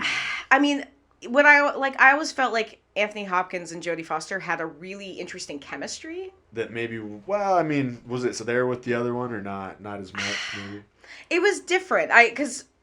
There was the relationship between the two of them in the first film is really interesting to watch. It was magic, movie magic. I mean, it's gonna go down in history. It's probably like a protected movie under the It's like archived, Library of Congress or whatever. Yeah, sure. Absolutely. And I think in the sequel, they actually have so few scenes together. That's true. Because most of it, they're kind of doing their own thing. He's got the whole thing happening in Italy. Right. And it's not till closer to the end. And even then, he's being held hostage and she's coming in. To, like, save him, basically. Yeah. And then she's kind of drugged up because she gets shot. Mm-hmm. So they don't really, other than that final scene in the kitchen Yeah, rest in peace to Ray Liotta, too. Yeah. He was getting his brains eaten He was in getting that his movie. brains eaten. Yeah. Oh, but he got them eaten so well. I believe. Yeah, every he's a good... moment I of love it. that dude, yeah. But they don't really have a whole lot of stuff together in that movie. So You're right, not till the very end, not basically. till the very end, yeah. She kind of comes and saves him. Yeah, I mean, yeah. and then it's like, is he going to cut her hand off or his? And then you see him on the plane, and he, like, feeds a kid brain. What a weird end. They kind of fucked the ending up. I think they were because in the book they did the ending where they end up together. Yeah. No one's hand gets cut off. No. I don't know where they came up with that, but whatever. I think they were afraid to fully. Right, they didn't. They're like, well, we can't have our lead actress end up in a romantic relationship with a serial killer. But I think if they'd waited a few years, because then again on the NBC Hannibal, now you can do that. Like, you spend the entire third season being like, when are you gonna make out? Like, you guys are just basically eye fucking right now. You're gonna they like, did. They had a weird relationship. They had a weird, and it was very. There was a lot of, there was an energy there. And they definitely had good chemistry. They had excellent chemistry. And you could tell they were very comfortable with each other. Yeah. But it was insanely... I liked that actor that played Will Graham, too. I don't know who he Hugh is, Dancy. But he was good. He's fantastic. Yeah. He's married to Claire Danes. Oh, no shit. Yeah. And the dude whoever played Mason Verger. Super good. Oh, yeah. And that actor's name I don't know off the top of my head. But he's fantastic. He did the voice just like the movie, which I did like, because that voice is so funny. Well, and Raul Esparza, who plays Chilton, who you hate him so much, but he does it so well. Yeah, because you hate him in the OG movies, too. Yeah. So you got to have one that you really hate. But that can pull it off in a way where you're like, oh my God, I hate you.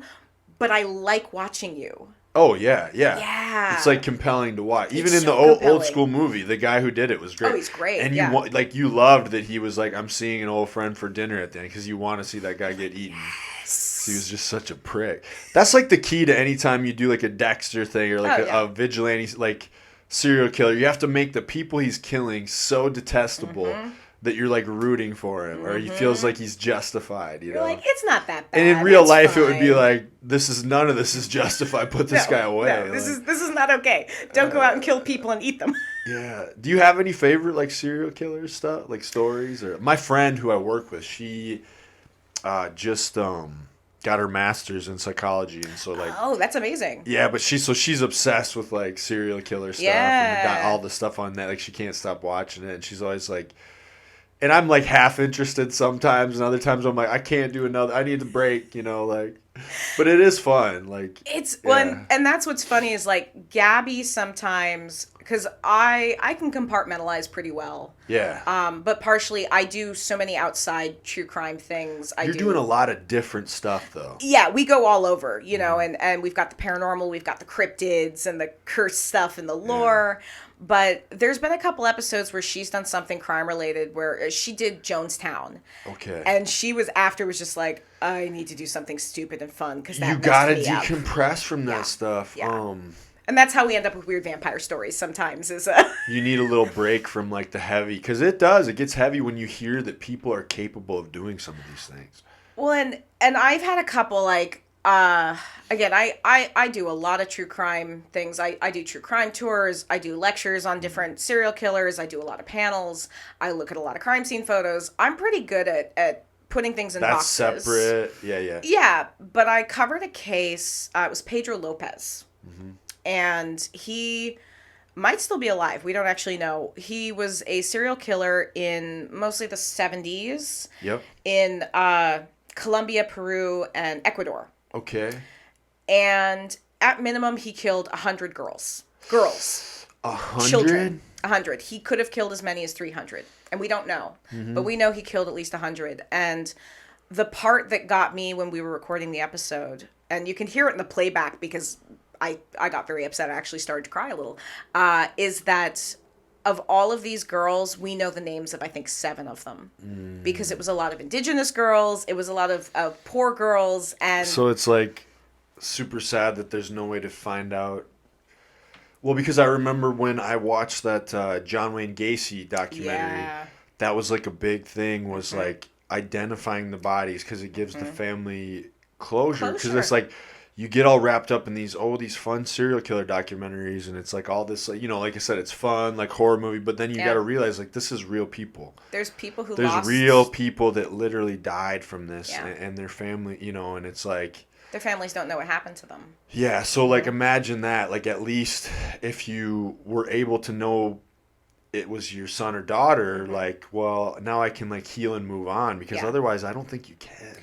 And because you don't really know. I mean, probably that they're gone, but right? You don't know for sure. Well, because just recently, I was within the last year, I think they identified another one of Gacy's victims. Yeah, I mean that's big. That's work that needs to be done, and it's like you forget, and it's so long ago, but it's still probably brings relief to some of these families. Absolutely. Well, and they're doing some really remarkable work with the DNA technology, because they've just in the past month. They've identified 2 cold cases that were the lady in the dunes and the boy in the box, which are 2 from the 60s and 70s, very notorious cold cases, and using ancestral DNA, like through an ancestor.com kind of thing, the genealogical DNA, they've been able to identify and contact family and tell them, we know that this person was your son and daughter, or your aunt, your whatever, and bring a little bit of closure to what happens. Mm-hmm. And I think the advances we're making are remarkable, because if even now, it doesn't matter how much time passes, if you can identify somebody, if you can give them a name on their gravestone and acknowledge them and their life and their death, and any family still alive, like, we want to do that. We want to be able to bring that closure. So, yeah. I agree. You have to. And it's crazy. You're right. That stuff is getting better. Like, what was that that guy that was just impregnating everybody? That's how they figured it out. Oh, that crazy, like, doctor. Yeah, he was just, like, using his own. Like, he was, like, a fertility specialist. Yep. And he just started, basically in the other room, he was, like, beating off in a cup, and he was using his own. Like, oh, we've procured this great, semen sample. It's, like, mine. It's mine. Specimen, yeah. I just want to get every woman pregnant. That was really creepy. So messed up, and such a violation. Like, well, and then as his kids, you have to live with that, like, that my dad's this creepy guy that was doing that. Yeah. And I'm part of him. Like, it's like, you know what I mean? Because it's like they have their parents who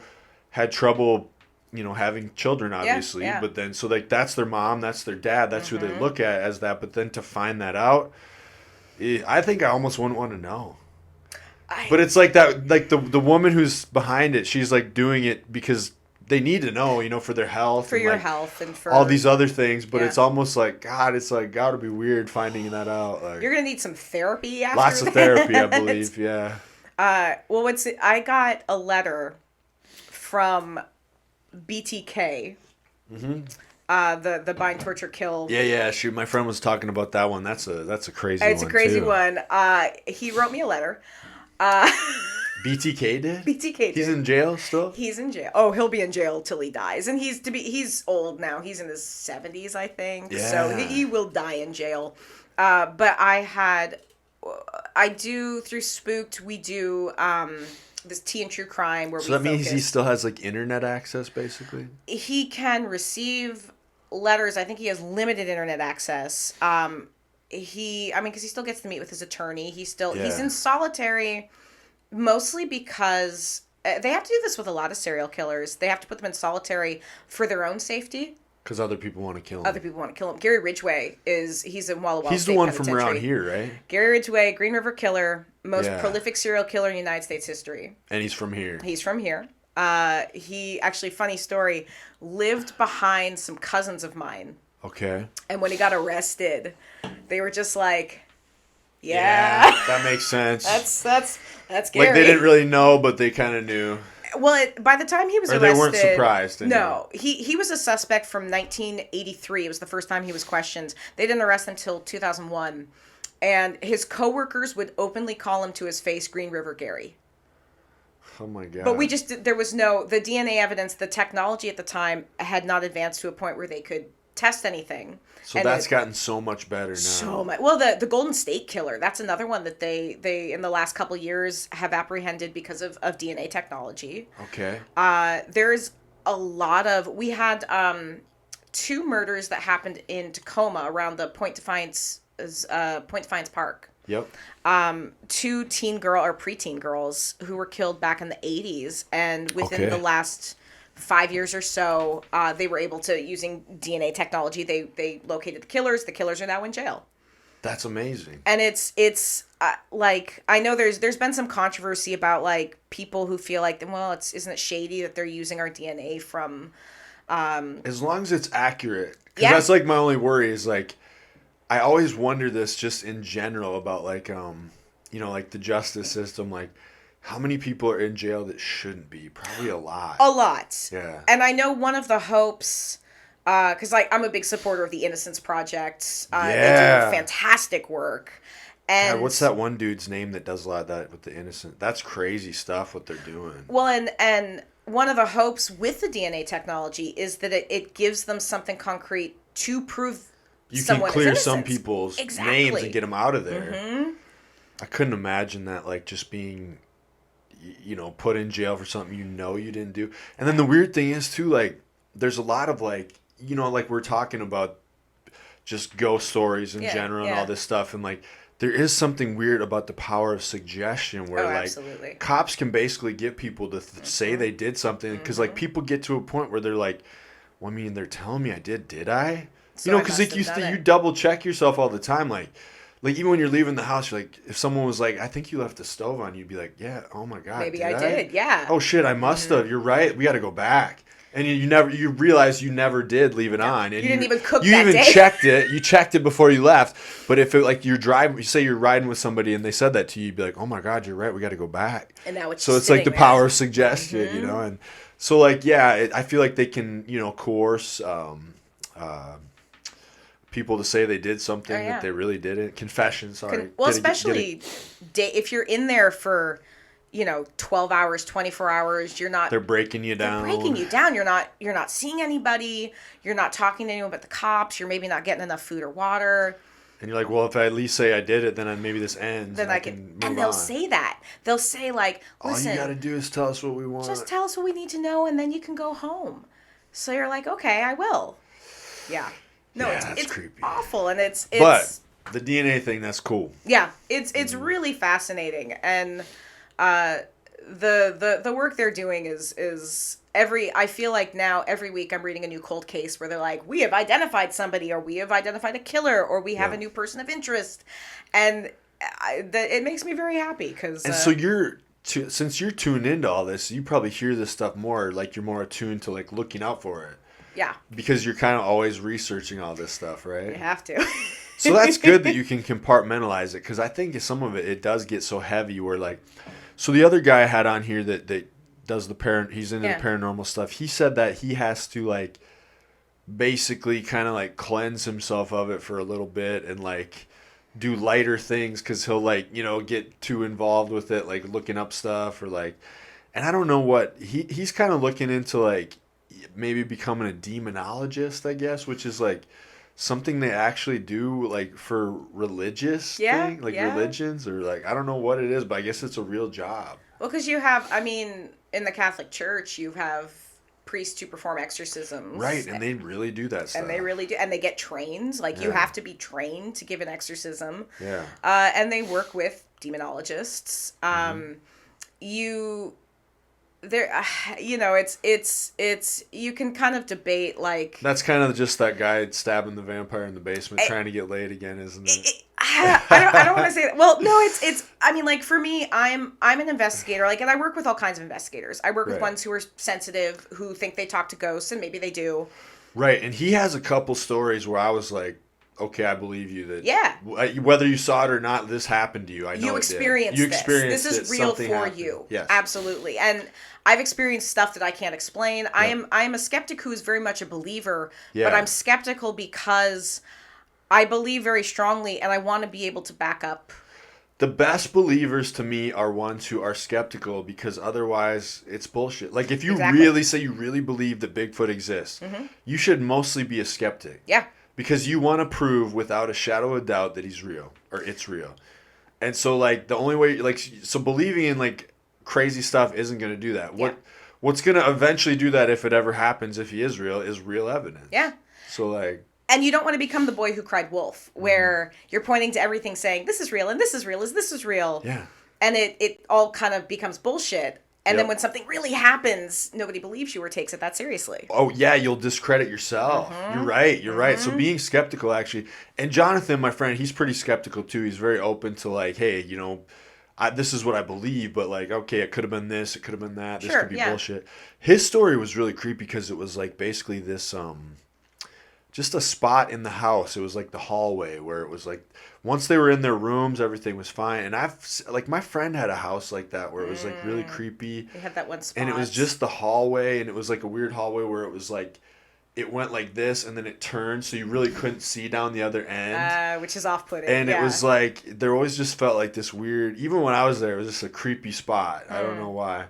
But so his thing was like his uncle who had passed away, he saw his uncle there, and it was like when he was a kid, but he was always scared of that hallway, and he didn't tell his mom till he was like older. And then she's like, oh yeah, and then she told him this story about it. I can't remember what, but it was pretty compelling stuff. So like whatever he was going through, it happened to him. Yeah. You know. Well, and you know, it's funny because the first thing I say to anyone if I'm going in to investigate their house is like, first just start journaling. Keep a record of everything you're noticing. Anything that seems unusual, anything that you feel is something you can't explain, mark the time, mark the date, mark anything else going around. If you have pets, where are your pets when this happens? If you have kids, where are your kids when this happens? Or a roommate. Just so we can start looking for patterns. Yeah. And looking at where is there a place in the house this is being, you know, the central activity is happening. Is it happening certain times of the day? Is it happening certain times of the month? Yep. Is it only happening when XYZ happens? You know, because that helps us start to it's like a little checklist of, okay. What's real, what's not real. Like, what's real, what's not real. And it gives us a starting point looking for patterns. Yeah, and if it's a kind of thing like, okay, yes, you're hearing this weird noise after somebody takes a shower. It could be something in the pipes. It's the pipes. Yeah. You know? You're trying to find something reasonably in logic. What are reasonable and logical? Yeah. Yes. And because I got into a home to investigate, and like they had a raccoon infestation. Yeah, and it was just a raccoon scraping around in the walls. It's terrifying. That totally happened. It is. I remember there was a place I lived one time, and it was super old, crappy apartment. I remember there was some squirrel or some family living in a. And it was like you'd hear them scratching around in there. I could have been like, oh, it's a demon. Yeah, you know, absolutely. Like, yeah. Mice and rats, like, they sound so much scratch. louder. Yeah. And if they're nibbling on something and it's that, like, rustling sound. So infestations are a big one. Oh, yeah. You know, cracks in windows or if you're getting drafts, like, the air could be traveling and hitting a spot to create a cold spot. There's lots of... Oh, so that's when they feel like some kind of cold presence. Like, it's a ghost. Like, it's a ghost. It's not near a window. You're like, right, it's not near a window, but your window is cracked here, and the air is traveling across the ceiling, hitting the wall and moving down. Yep. So you're right. You're not right by a window, but it is coming from the outside. From the outside, okay, yeah. So you know, God, I had a woman the other day. She sent me a picture, or it was a video, and she was like, "I think there's a demon in my house." Yeah. And I'm looking at it, and I had to respond, "No, ma'am, you have a spider on your camera." Yeah, because it's always something on the lens. Like it's always like those ghost things where it's just like a spot on the lens. And it looks real creepy, but it's an out of focus spider leg. Well, and now with everything video, it's like you can't believe anything because they can make. I mean, look at that. We just had that big AI craze where everybody did themselves as in the AI and would make all this art, and it's like. I feel like you can pretty much create almost anything now. So it's going to be harder and harder to trust any video evidence, you know? Well, it's one of the reasons we like, I have a Polaroid camera. Yeah. And I take a crap ton. Because it's plain. Yeah, and it's real hard to manipulate a Polaroid picture. I always loved that that horror movie Insidious. Oh, I love where they had all the Insidious. pictures of like the sun. So like that lady kept like getting closer and closer to him in the Polaroids as he grew up. So she was haunting him like his whole life to the point, you know, and not to ruin the movie for anybody, but then she eventually gets him. But he's an adult. Yep. You know, so it's like she waited that whole time. We were talking about that too, where like if there are these kind of entities and stuff, it's like my buddy who was the drummer in my old band had this dream about.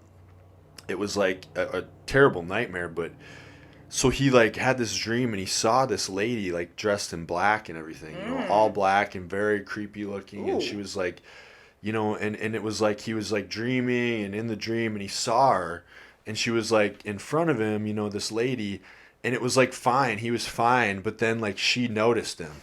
Oh. And it was like when she noticed him, everything changed because it was like all of a sudden she got the idea like, oh, he sees me. Like, now I can fuck with him. I've been acknowledged. Right, so it's almost like these entities, they can't, if you don't notice them or give them, like, you know, that's kind of like that movie. Like, if you don't notice them, they have no power. But she realized, like, oh, he notices me. Now I can, like, go fuck with him. And then now I have that she was opening. coming towards him, and he said it was terrifying. He woke up screaming, and his girlfriend, who's his wife, you know, at the time, she was like, what the fuck? Oh, my God. You know, like, but he just woke up, like, terrified. I'm like, dude, when he told me that story, too, I got goosebumps because the way he told it, it was just, like, so creepy. Well, and again, it taps into those, like, primal fears we have. Yeah. That would terrify me. Well, and I've had that sleep paralysis before where I've woke up and I'm awake, but I can't move. And that's terrifying. Yeah. That is maybe one of the scariest experiences. Because you're just there laying in bed, and a lot of times you'll see something weird, like...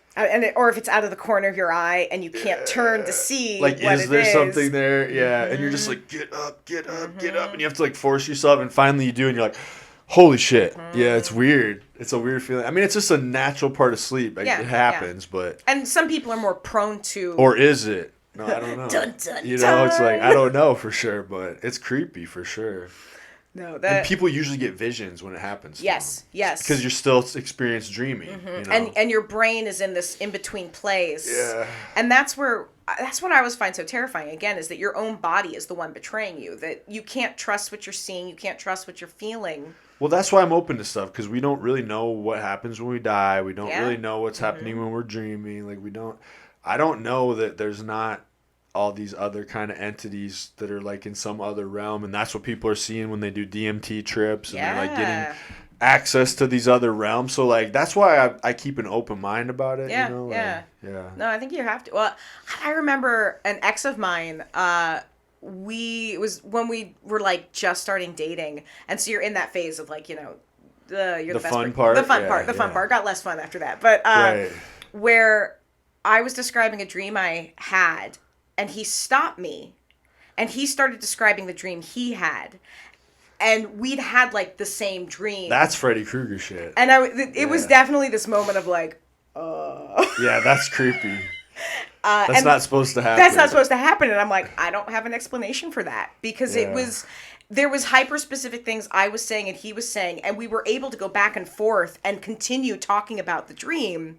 Yeah. And each were like, yep, that's what I experienced. That's totally Freddy Krueger. And maybe that was Freddy Krueger trying to warn me. I don't know. Oh my God. Maybe he's like, I got your back, Kim. I should have. Well, that was the creepy thing. They were all seeing him in the dreams. That's why it's like, but they didn't want to tell each other because it's like. Because you don't want to sound crazy. That's what made that movie so good. Like it was all the kids experiencing the same thing, but they didn't.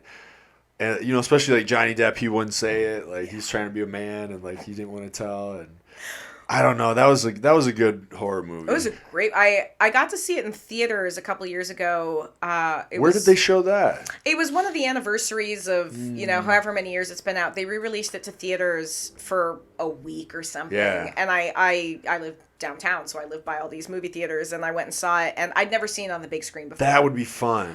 It changed how I saw the whole movie. It was creepier, probably. It was so creepy. And I'm like, oh, I've seen this movie. It's good, but it doesn't on really like scare VHS me. or like streaming. Yeah, on your little, big screen, the sound, everything. So it was like almost like going back in time and seeing what it would have been like to see it when it first came out. And it's kind of lit a fire under me to see classic horror films in the theaters because it's changed how I watch them. Right. You need to get yourself a big screen. Yeah, well, like even a projector. A projector, make a little, my buddy back home, he's got like kind of basically a little theater room at his place. And it's like, cool. It's cool, yeah. Mm-hmm. Yeah, there's nothing like seeing Leatherface, 20 feet tall, where you're just like, oh, that's gotta be creepy. That does it right there. What about cryptids? Do you have any favorite Like cryptozoology stuff. I love cryptozoology. I don't know that much. I always loved the Mokele Mbembe or whatever. Oh yeah. The one that's supposed to be a sauropod dinosaur that was in the Congo, like in Africa, in the Congo, deep in the jungle, and they like sent these expeditions to look for it.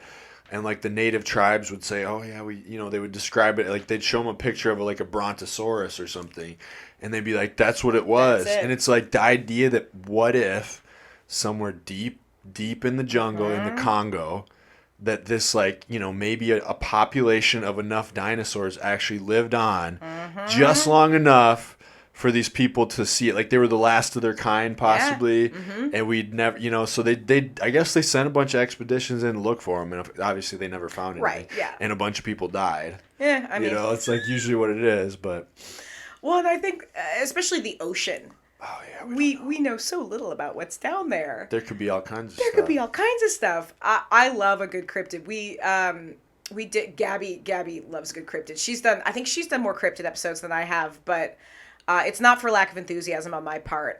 We did the Mongolian death worm. Yeah. Which is just this giant worm in Mongolia. Like how big? Like could swallow us. Like could swallow a human big, yeah. And so it's like tremors. Like tremors. That's exactly what comes to mind when I think about the Mongolian death worm is the tremors beneath my feet. I love the Jersey Devil because I went to school back east. He's supposed to hang out in the Pine Barrens.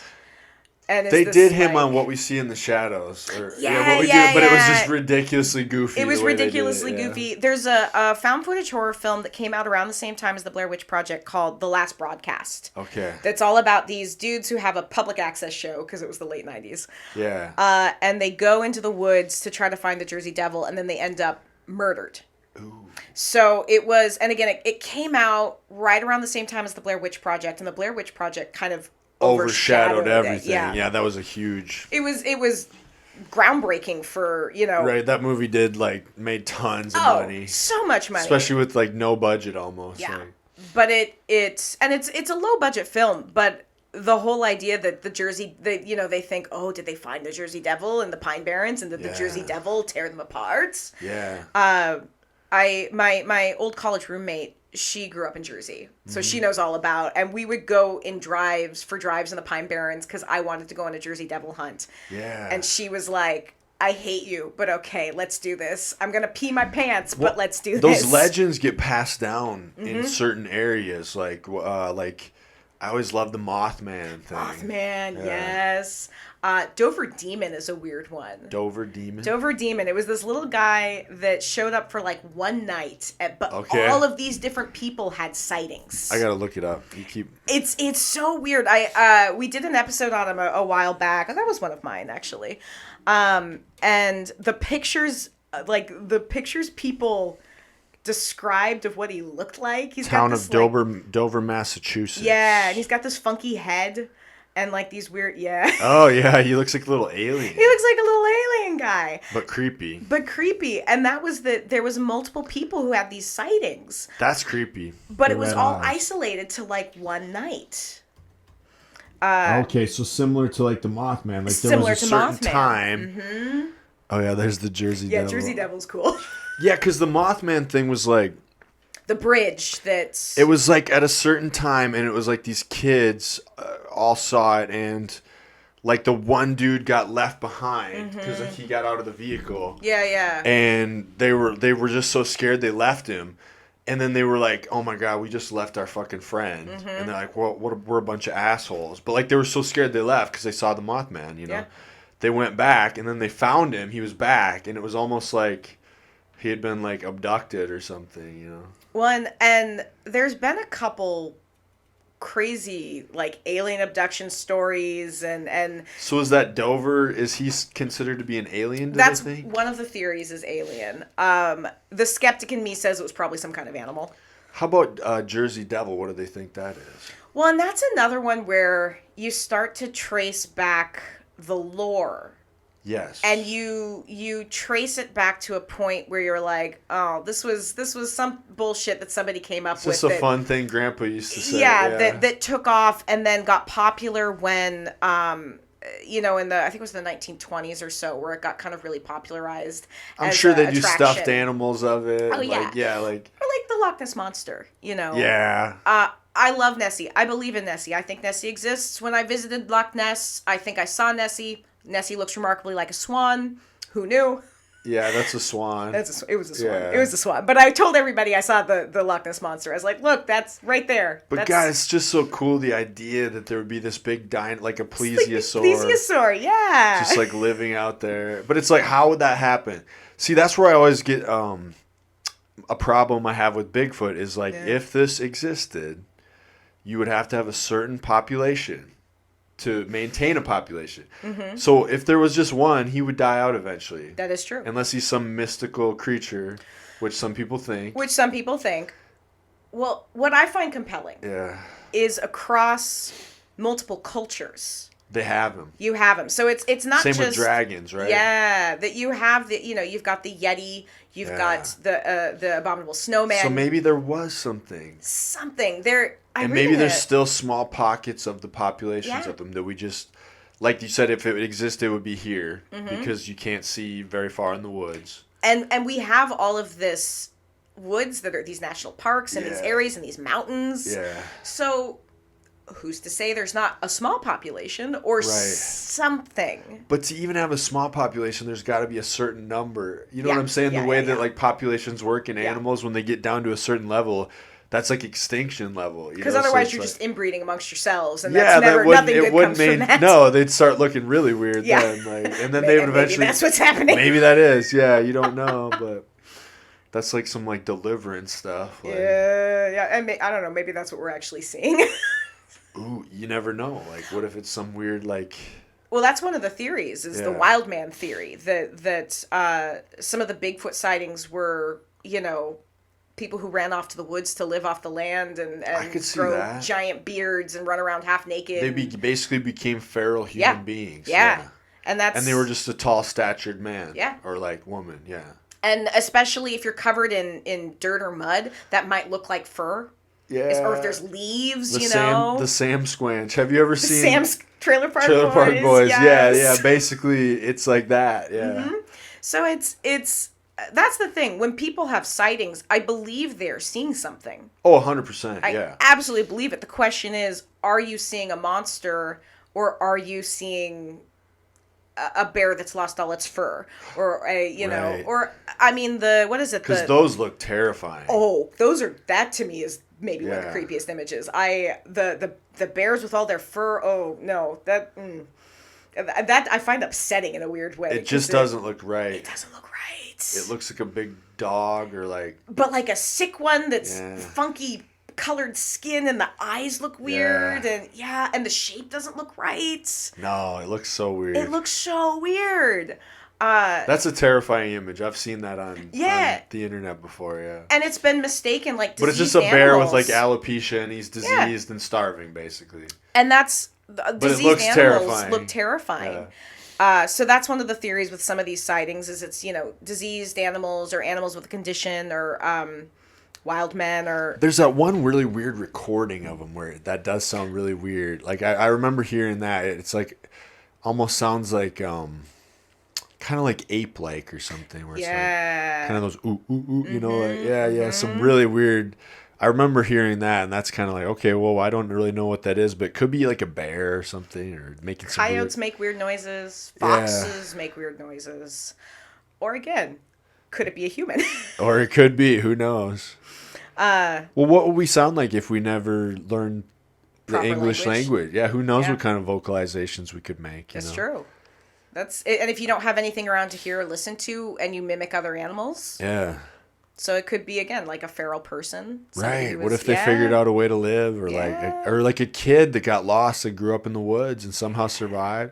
Could you imagine that? Like, because there's been a handful of cases of that, of children who have been found who've been alone in the woods for a couple years. Or like raised by wolves. I think that might be real. There was something. There was some kind of story I recall about a kid that was in the wilderness for a couple of years and essentially. That's probably bullshit. I'd have to look it up, but yeah.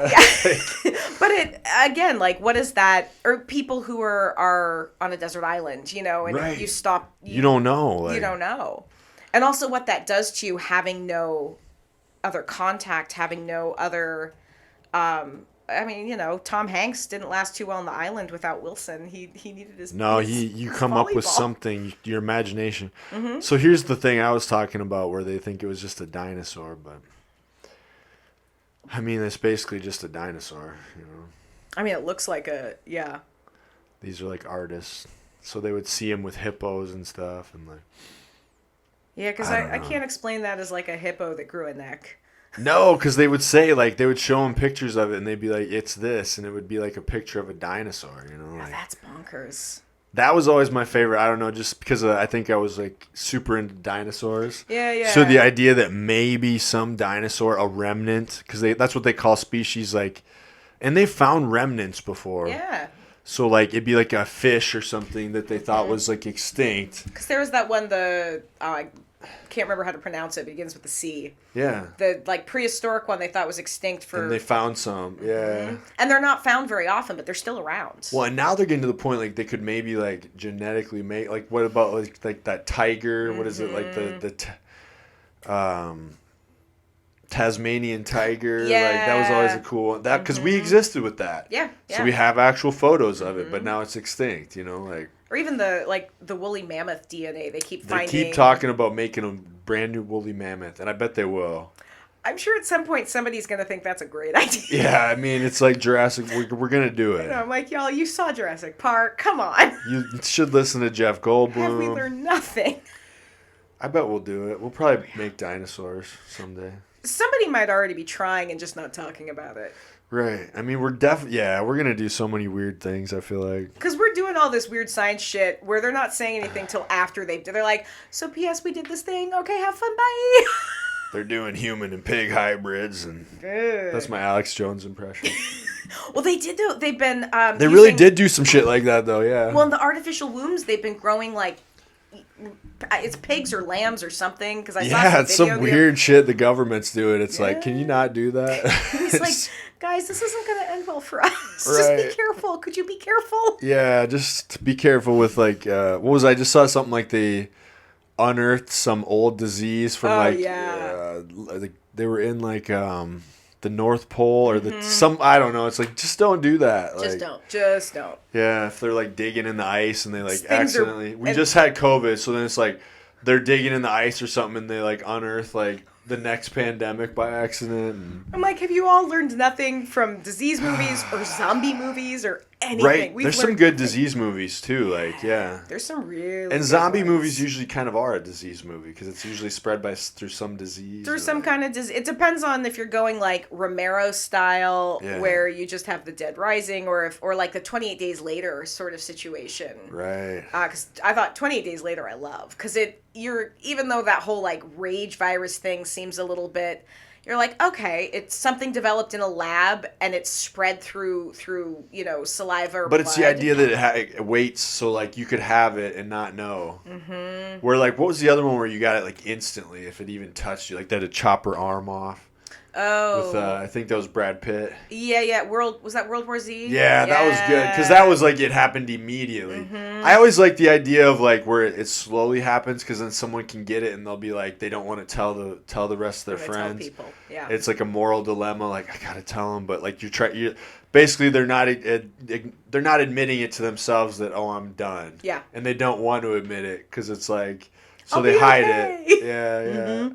Well, it was the new Dawn of the Dead, where the guy's girlfriend is pregnant and she gets bitten. And so she's slowly disintegrating, but he doesn't want to say anything, so he's like hiding her off, and then she goes full zombie and gives birth to a zombie baby. Oh no, you should have just... And it's like, oh no, that's well, that's what makes those zombie movies so hard. You have to kill your friends. Yeah. Or family. Or that family. You love. Yeah. So that's like, it always makes those weird. I heard you guys were talking about Bones and All on there. Yeah. And then also the new Wednesday, which I thought Wednesday was dope. Like, I know you were talking with her about it. Or you hadn't seen it, I hadn't she seen had? it. Yeah, I still haven't seen it yet. Cause, well, I won't say any spoilers, but, like, I remember, like, you were saying, some people are a little, I loved it. Okay. Maybe because I'm, like, a teenage girl. I don't know. That's what all the teenage girls in my life are like, Kim, you haven't watched it yet? Yeah, I know. I'm it's like, I know, I'm sorry. I know, I can't help it. I'm like, I just loved it. It was so good. I need to bump it up my list. I'm hoping that that things are kind of winding down for the holidays. And I'm hoping Catherine Zeta-Jones as Morticia, like, I don't know how, like, speaking of Tom Cruise not aging, like, you gotta see her in that show. She's in her vampire. 50s. And she looks amazing in that show. That's good. Her and Keanu Reeves, where I'm just like, she looks great as Morticia, but it's wild, like the casting was good. It's a good cast. Yeah. I remember they were saying like Fred Armisen, that was a little weird as Fester. Yeah. Probably because we're so used to the old Christopher Fester. Lloyd is a very distinct, And it's just like, okay, it's Fred Armisen, you shaved his head. Yeah. But it's like, okay, he's fine. Whatever. He plays kind of a variation on the same thing over and over again, but like, sure. Yeah. Well, that's why I'm like, he's not really a character actor. He's always just kind of Fred Armisen. He's just, So I'm like, well, now it's just Fred Armisen with a shaved head. Yeah. If you get a guy that's more like good at characters, then you forget that it's Fred Armisen. But he doesn't really do that. So it was kind of like, where like even the girl that plays Wednesday, like she's Wednesday in the show. Yeah, Jenny Ortega, I think. Yeah, like because she's been in multiple things, and you don't like she's a totally different character in this. Where like you're right, Fred Armisen's basically like it's just Fred Armisen being like, weird. That's his brand. It's like this is Portlandia. I don't know what I'm watching, but I was putting birds on his head. We can forgive it, you know, like because even Catherine Zeta-Jones, like she was totally Morticia. Yeah, like she disappears into the character. It was probably a little like you said Harry Potter-ish, but like I guess the kid in me, I just loved it. Well, and it's I mean Tim Burton, if nothing else. In terms of style, he makes a beautiful visuals, world. Yeah. Costume. Yeah, the world that he creates is so dope. And then like it was a murder mystery, so you're like, what's gonna happen? Like, you know. Well, my parents started watching it. My mom was texting me the other day, being like, "We're watching Wednesday. What do you think?" And I was like, "I think adults can enjoy it." And they're loving it. And my dad, who is not, he is the kind of person that like I have to hide if something is any way horror.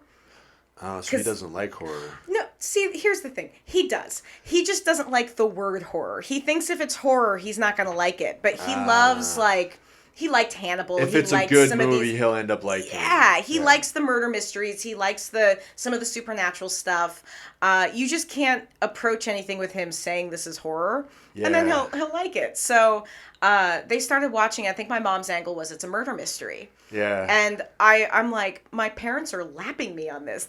I'm not okay with that. Right, I need to start watching this. Yeah, it was good. I liked it. I have to say I've mostly been hearing pretty good things. So. But then you saw Bones and All? I saw Bones and All, which I really liked. Yeah, I think I want to see it. I'm like, part of me was kind of like, they're like, let's make a really like love art story. What can we do to make it different? Let's have them be zombie. No, I'm just like, I know that's not how it came to be, but I was like making a joke like that. I'm like, you know, it's like Hollywood's like, well, what can we do that makes this love story different? Oh, cannibals. I know. They eat people. Yeah. It's cannibals, like, totally. They're in love, and it's really artsy, but then they eat people. People. It is very much like art house. Well, but I think, I bet it's good. I mean, it's got Timothée Chalamet, and I don't know the other cast, but it's probably really well done. The acting is fantastic. It's a very slow burn. It's weird concept. It's based on a book. Yeah. And it's... Because they're not really zombies. They just have to eat people. They have a compulsion to eat people. And how do they eat people? Do they ever explain it? Well, you see because if you're eating bones, that's hard. Well, and that's the comment that they must have some kind of. Have you eaten someone bones and all yet? Oh, so that's what they're talking about. And that's what they're talking about. And there's a line a character has where they're referencing that, and you see them eating people a couple times. Like it's not graphic until suddenly you're like, oh, okay, we went there. Cool, that's blood. Great, awesome. Yeah. It's much less horror than I think if somebody went into it expecting it to be a really overtly it's not a horror film, movie. Yeah, it's horror in that they're eating people, but it's a these two like young people falling in love and traveling around and trying to figure their shit out, and there's a little bit of danger following them. but it's really their story. Yeah. But it was very well done. I thought the acting was I'll spectacular. probably check it out. It's got to be good. It was it's worth seeing. It's definitely worth seeing. But some of my friends who are a little bit more like, I like the hardcore horror, I was like, you might not like this if that's your jam. No, don't watch it for that. No. If you're going in expecting lots of blood and guts and high tension the whole time, this is not the movie for you. No, yeah, but I mean, I love horror, but I like just a good movie too. You know? It's a well done film. Yeah. I kind of figured it had to be. Yeah. Well, and I saw Violet Night. That looks good. It's fun. I mean, who doesn't want to watch like Die Hard, but it's a Christmas movie? But it's a Christmas movie. Which a lot of people argue if Die Hard is a Christmas movie. You can't argue in this one. Like, it's Santa Claus. It is a Christmas so you're like, movie. this is a Christmas movie. It's fucking Santa Claus. Do you think Die Hard's a Christmas movie? It's one that's fun to watch at Christmas. I will watch at Christmas. Yeah. Is it? Do I put it up there the same way I put like White Christmas or Elf? No, it's not like that. But it's a movie I'd watch in the holidays. Right. It's not like Elf. Like Elf is a classic, or like a Christmas Story, or Christmas Vacation. Like Christmas those are is Christmas part of the movies. plots. Yeah. Right, because I think that too. Like, I don't know if you've ever seen Batman Returns. Yeah. But that's a Christmas movie. That's a Christmas movie in a by sense, that but it's not. It's the same as that. So when people argue about that, I'm like, who really cares? Like, Batman Returns is a Christmas movie because like the whole thing's set on Christmas. Yeah. There's a whole Christmas tree. The lady falls to her death on the thing and turns on the Christmas tree. Like, but it's not like I wouldn't call it a Christmas movie. But it is, in a sense. Like, it's one that, if you're watching movies to like kind of get in the spirit of the season, like I watch horror to get into the spirit of the season, but I watch like Krampus. Yeah, and is Black Krampus Christmas. any good? Oh, I love it. I want to see some good horror Christmas movies. There's a lot of them. So like Krampus, Black Christmas. The original Black Christmas is the best. Yeah. The original Black Christmas classic. The most recent Black Christmas I really liked. So there's numerous. There's like sequels. There's 3, but they're all remakes. Okay. The one that came out, I think it was 2006 or 2009. Black Xmas is how that's just a like gory slasher. It's flesh cookies. Fun. If you don't go into it expecting anything other than just blood, guts, and ridiculousness. Right. But it was an outright remake of the original. The one that came out a couple years ago, outside of it also taking place in a sorority house, has nothing to do with the original. I think they were just trying to capitalize off of the fanfare for it. Yeah, but I really liked it. I thought it was very well done. Mm-hmm. It has kind of a feminist angle to it, so it's fun, but it got a lot of shit because anytime you remake a classic movie, people are going to be like, you shouldn't remake this, and but if it's different, I mean, it just depends. I don't have like, there's movies that are remakes where I'm like, that wasn't necessary, but I'm not. Do you have any Do you have any movies, horror movies that you really just hate that are popular? Oh, probably, yeah. Or like some, because I know some remakes are terrible, like. But some I don't mind. Like, even like, I'm pretty sure Rob Zombie did like the Halloween movies. They were okay. Like, I like Rob Zombie, so I forgive him a lot. Yeah, I mean, I guess I did like House of a Thousand Corpses and Devil's Rejects. Devil's Rejects, Three from Hell too. I've actually never seen it, the newest one. And that's where like the dude that played Spaulding, the actor, or the clown, died, right? He died, and they only got part of him in this film, and it was like his last film. It was his last film, I believe, because I watched an interview with Rob Zombie talking about it, and like they knew they had to change the script, but he knew he was sick. He knew it was not great, so Rob Zombie rewrote things so that he could do it, so he could still be there for a bit, but that he could do what he could. Yeah. But the original script was gonna stick with the core 3. Yeah. And then they had to make an adjustment. But I don't know, 3 from Hell was a good time. I still gotta check it out because I always did like those movies quite a bit. Yeah, I'm an unapologetic. I saw his Munsters thing. The Munsters. It wasn't good, but it was good in a way. It was fun. It was fun. Yeah. It wasn't my cup of tea, but if you're a Munsters fan or you like, again, it had that very highly stylized Rob Zombie. It was very Rob Zombie-ish. Like, I couldn't say I hated it, but I was like, it was okay. It's like after seeing Wednesday, it's like you see what can be done, but Mm-hmm. that's like totally not Rob's. He wouldn't make something like No, Wednesday. he's not that slick with how he Nah. he likes that kind of 70s grit, and Yes. he has a very specific style And almost a humor in it. Yeah. Where the Wednesday thing, it wasn't, maybe there was humorous parts, but it was like so well done. It wasn't like, they weren't doing stuff like tongue in cheek to. No, it's that deliberate world building of this is where we live and this is right. what Now we're- they're going to have like a successful series for like who knows how many seasons, However long Netflix doesn't cancel it. Mm-hmm. They like canceling things. I mean, it was like, they do. They've canceled some actually good stuff. Mm-hmm. And stuff that's gotten good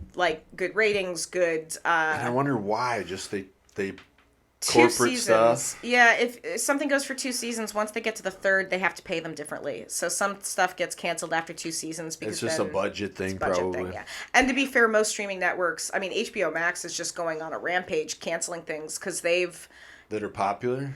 yeah, they just canceled something that was almost done filming its 2nd season, and they pulled it from because they can't. They're hemorrhaging money. They canceled Batgirl. I know that. Because it's a tax write-off. Ah. You can say we canceled this. We can take a loss for it. Taxes. Yeah, it's a lot of it comes down to the corporate. It's been a rough year. We need to show up. Yeah. We got to show our loss. So. Well, it's funny because that's the corporate world. You have to show growth every year, otherwise. So there's like it's never satisfied. It's never like yeah. That's the weird part about corporate anything. It's like they always want you have to like you're beholden to like the people that own it. So you have to like show that it gets better and better every year. And if it's not. Right. If you're showing losses, somebody's going to be fired and somebody else is going to, And there's a lot of turnover at a lot of the media So places that way right they now. can make it look like a good year even if it wasn't. Yeah. So they can, That's crazy. It's as a fan, it's maddening because you're just like, where's my incentive to get attached to something if you're just going to pull it or cancel it or whatever? And it's not like these are like things that are doing terrible. They're good shows. Not obscure stuff, not things that you're like, well, nobody knew that was on anyway. Right, and that's the only thing I kind of do dig about like some of the B horror stuff is like it gives like a chance, like low budget stuff's kind of fun because like that's the thing with the rise of streaming and kind of like the rise of Marvel movies and everything, which I am a fan. I do like them and everything. They're fun. But it does seem like we get less like art projects or like less like one person's vision. It has to be like first they got to go out and focus group it with everybody, make sure it's going to make the because you can't really release anything in the theater unless it makes like massive amounts of money. I think wasn't it was like Matt Damon just talking about this or something like that's kind of why that we don't see as many like kind of weird movies anymore, so that's one thing from our childhood that we're not going to get as much of now is like those like mid-range because they can't afford them because he said they used to make their money on DVD sales. So like you could have a movie that wasn't necessarily going to make that much in the theater and it was like a passion project where somebody had a vision and it wasn't maybe going to appeal to everybody but it was going to be cool and then they could sell it on DVD and that's where they'd make their money. But now that doesn't happen because nobody buys hardly anybody buys DVDs. So you still do? Well, certain physical media I buy because especially horror, there's a lot of stuff that's still not streaming. Yeah. Well, I think it's cool, like, to still have a physical... Like, I have some DVDs, and I think it's, like, especially if you've done it for years, it's hard to break the habit, because you're like, I want it. I want the physical, own it. I can watch it on Netflix, but I also want to own the disc and the 4K. Well, it'll look better.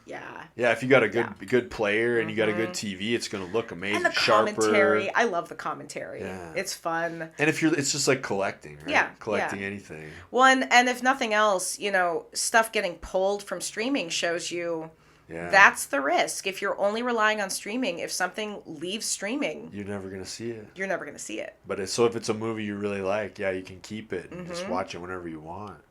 Yeah. Yeah, I mean, I still I have some CDs and stuff like that because like I never really listen to them anymore. But yeah, you're right though. Like there's whole forgotten things. Like I mean, you can find a lot of stuff on YouTube. Yes, that's true. Surprisingly, a lot, especially some of the older stuff and some of the B movie stuff. But someone will come up with like a movie from God knows when, right? Like at work they're telling you about it or something, and it's like I don't even know where I could find that if it's not on streaming or something. Like. So, like, you guys were talking about some Interview with the Vampire, like a new version. Oh yeah. I had no idea that even existed. How many seasons? Just the one. It's already been renewed for the second season. It's an AMC show. Yeah. And so there's good stuff on there. Like everybody watches Yellowstone and all these are on these different streaming things that not everybody has. Yeah. Yellow Jacket was a big one that I liked last year. It was on Showtime, and the second season's coming out next year. Yeah. And it's the girls' soccer team that plane crashes, and you know what's going to happen when you're in the wilderness at some point, cannibalism. And holy shit. It goes back in time between the 90s when the plane crashed and then today. And so you're seeing some of them, like the story unfolds slowly. story unfolding, and you're not always sure. Like there's a couple people they're still alive, but you're not sure everyone who's lived through it. And yeah, somebody might still be alive that you don't know they're still alive, and somebody might have died. If you're watching them when they're younger, you don't know if they're gonna die. And the way they talk about them, you're like, I can't tell if they're talking about this person as though they're dead. Are we gonna see them die? And some shady shit went down, but you're not exactly sure what. It sounds pretty good. And Christina Ricci's in it. She was great in that the Wednesday because she's show. Like a teacher or something. Yeah. You'll see. It's pretty great. I remember seeing she was going to be in it, which made me happy because I love her. It's cool to see Wednesday with Wednesday. Yeah. In a way. Passing of the torch a little bit. Yeah. But no, there's all of these fantastic shows. Right. And some of them obscure, some of them on the streaming services that if you have access to it, you get to see it. But if you don't, you won't. Mm-hmm. And that's, to me, kind of the downside of, like, there's so many streaming services and you can't subscribe to all of them. No, how do you do it? You can't get every one. It's like impossible. It's impossible. There's too many. And keeping up with it's ridiculous. There's these shows people are referencing where I'm like, I've never even heard of that. And yet it's winning all these awards and it's all this. And I'm like, where do I find that? I know. And then it's like you get too busy with life. Like I'm too busy to watch so I have seen Wednesday, but then it's like, hey, have you caught up on, I'm like, I don't even know what White Lotus is. Like, that was everyone's telling me to watch it. Night. Like I'm like, I can't keep up. I just watched Wednesday. I'm done for a while. Like, I'm good. I gotta chill. I have other stuff I need to do. Like I just had to watch a 3-part documentary on a serial killer. Right. I don't have time to watch all of these things. When you're researching all these different serial killers for your podcast, is there if you were the one pitching to Netflix, what would be the best one to make a show out of that's never been done? If you were going to be the writer, Jake Bird. So who's Jake Bird? Jake Bird is, and I've been actually trying to write a little book on him because no one's ever done that. You should do it and then sell it to Netflix and make millions. And make millions of dollars. He's sometimes called the Tacoma Axe Fiend. So from around here. He ended up here. Yeah. So in 1947. He broke into this home and he bludgeoned 2 women with an axe, mother and a daughter. Yeah. Okay. And they caught him immediately. The neighbors. There was no was it him? They knew for sure. It was 2 a.m. and he got caught. He got caught. Police come up across him. He's covered in brain matter. They chase him down. They tackle him. He's like, it wasn't me. It wasn't me. It was another guy. And they're like, you've got brains on just right here. Yeah. A little bit of brains You're right totally there. busted. Yeah. And so they put him on trial. This was back in the day when you actually got put on trial right away. Okay. Yeah. So within a month, I think he's on trial. And he's adamant. He's like, I did not do this. I did not do this. But he's identified by all these different officers. And it was very obviously him. And he is found guilty, sentenced to death. Yeah. And he gives this whole speech where he puts a hex on people involved in the case. And most people who've heard of the case, they've heard about it because of the Jake Bird hex. Okay. Because within a year, 6 people involved in the case, the judge and one of the attorneys and the bailiff, all died. That's creepy.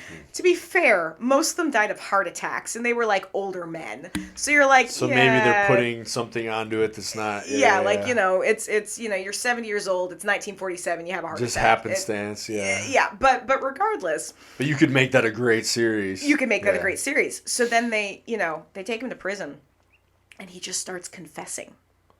So he's killed more. Oh, dozens more. And they're finding. So they start, because at first they're like, okay, dude's just talking. But all over the country. He's confessing to these murders that happened all over the country. And so they start contacting some places, and they closed like 11 cases based on things he confessed to. He confessed to something like 43. Some of them were bullshit. He did confess to some stuff. So he was making stuff up. Some of it was made up, but some of it was legit. And the thing is that there were other places contacting the governor being like, you need to stay his execution. We want to come talk to him about a couple murders. Because what he used to do is ride the rails, hop off in a town, break into a home. If there was somebody there, he'd kill them, rob them, and then peace out. Jesus. So nobody's connecting. I mean, again, it was the 20s is when he first started. There's not much connection.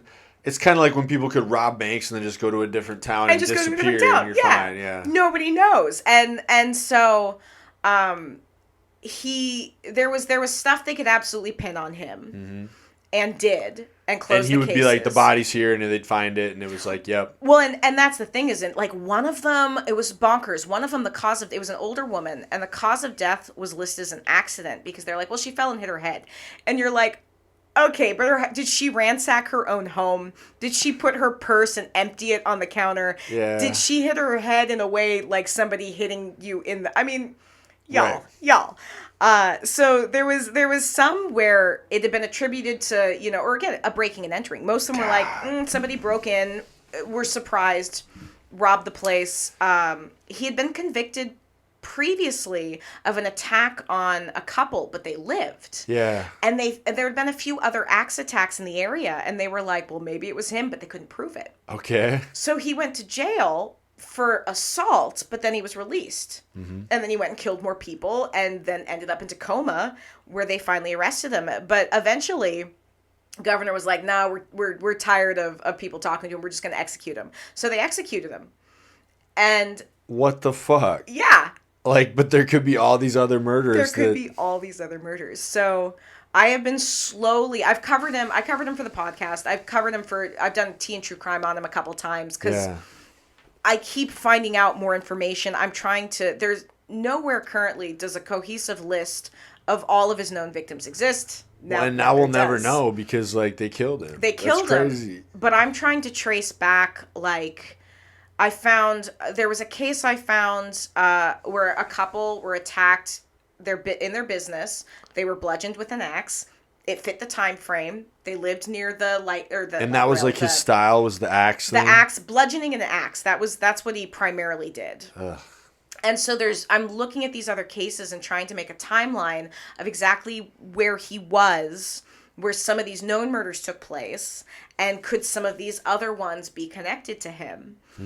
But it's anytime you're looking into historical stuff, it's a nightmare sorting through everything. God, yeah. But it's this fascinating case, the serial killer who nobody talks about, partially because nobody knew they were looking at a serial killer. Yeah.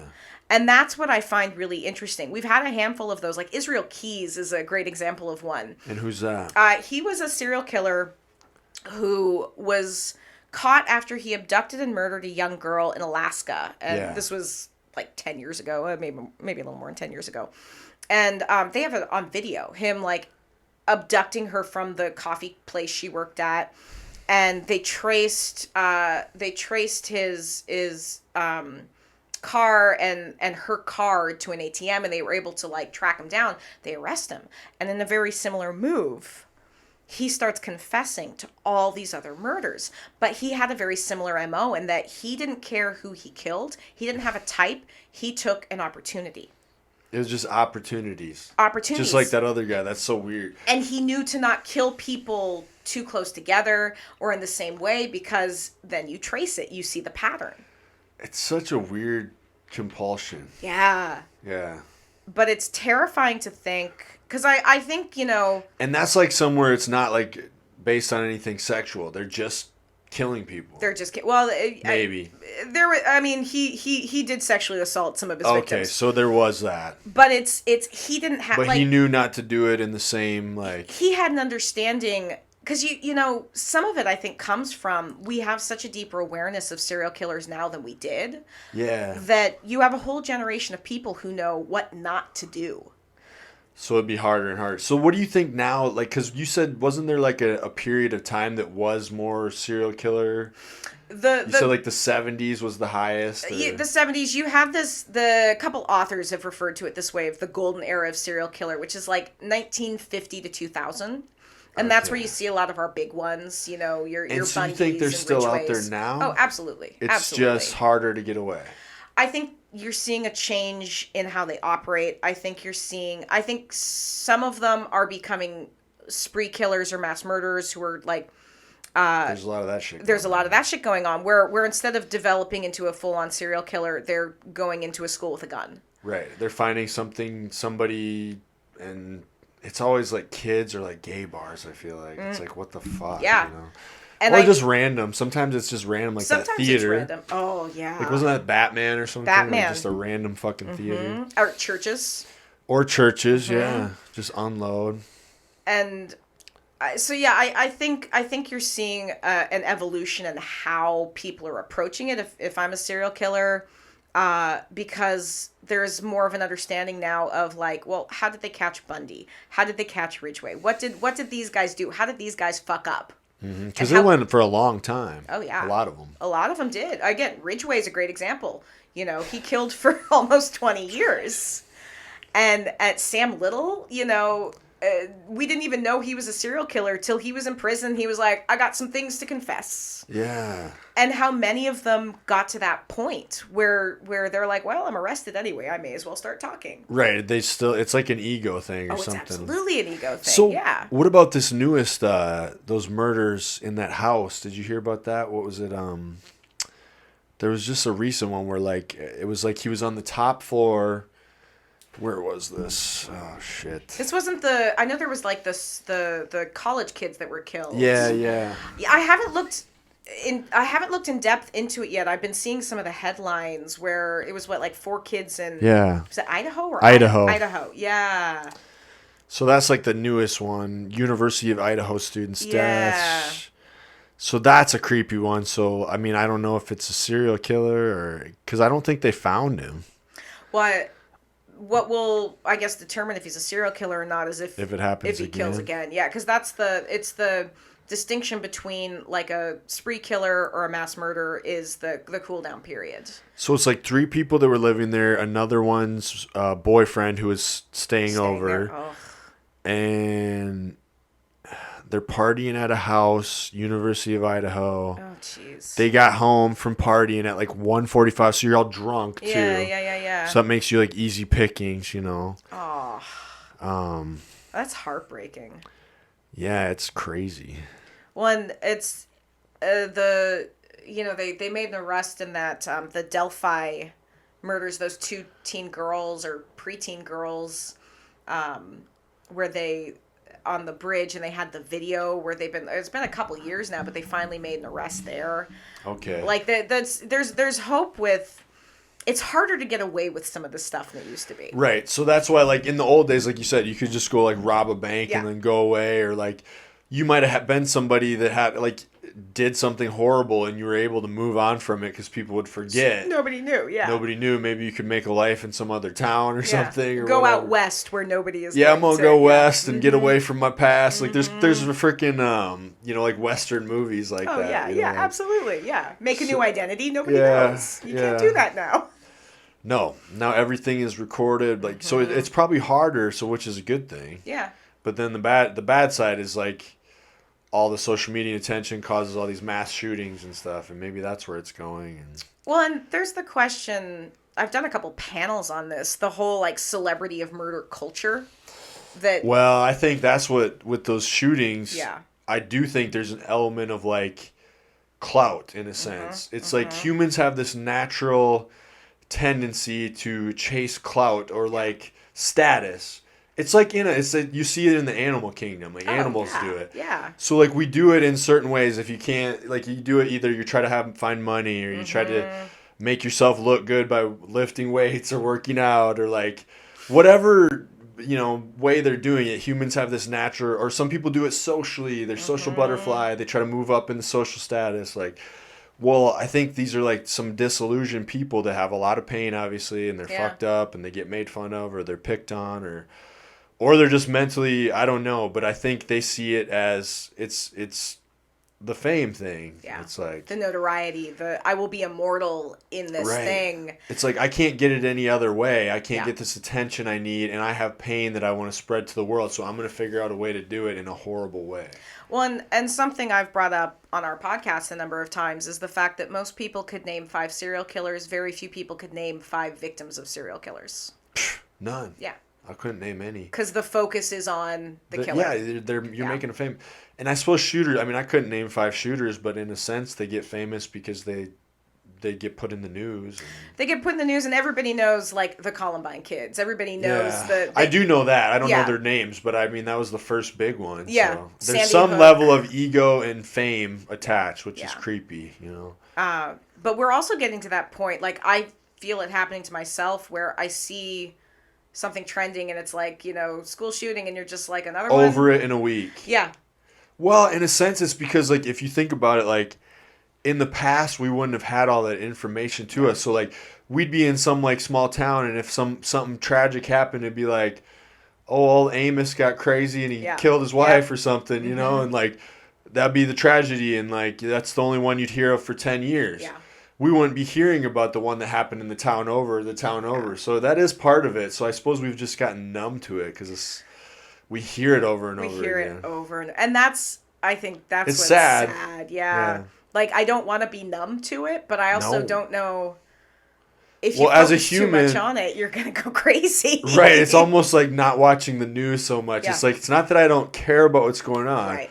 It's I can't put all, you know, I got to focus on my own stuff. Like, this is terrible. This is bad for me to take all this bad stuff in all the time, you know, whatever's happening. Yeah. Well, and it's the compartmentalizing I do when I'm researching cases where I'm like, I can't humanize it because it's like, I don't want to not know about it at all because then I'm uninformed and I'm, you know, whatever. But I don't want to, like, I just gotta, like, sort of... It's the misery train. Get away from it at some point a little bit, you know, so... And that's where, you know, what is it? Gabby loves 90 Day Fiancé because she's like, I can turn it on and I can not think. Yeah. I'm gonna go watch some terrible, like, reality TV where some...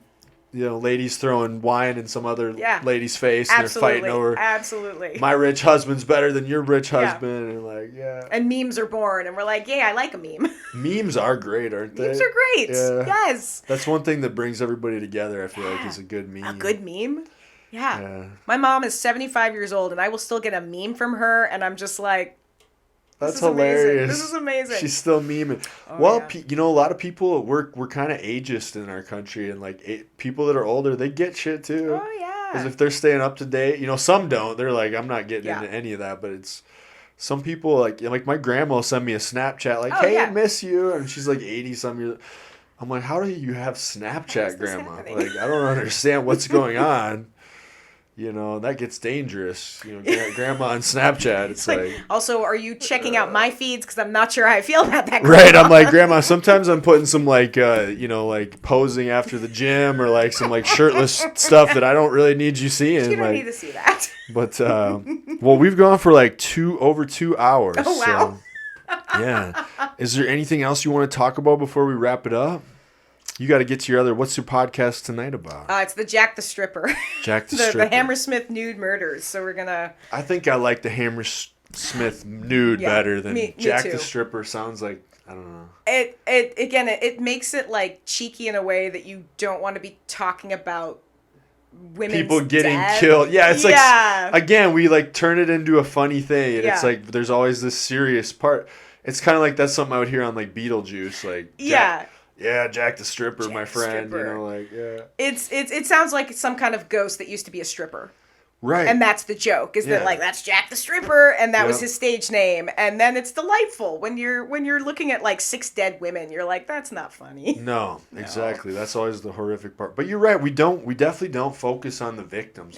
No, we don't.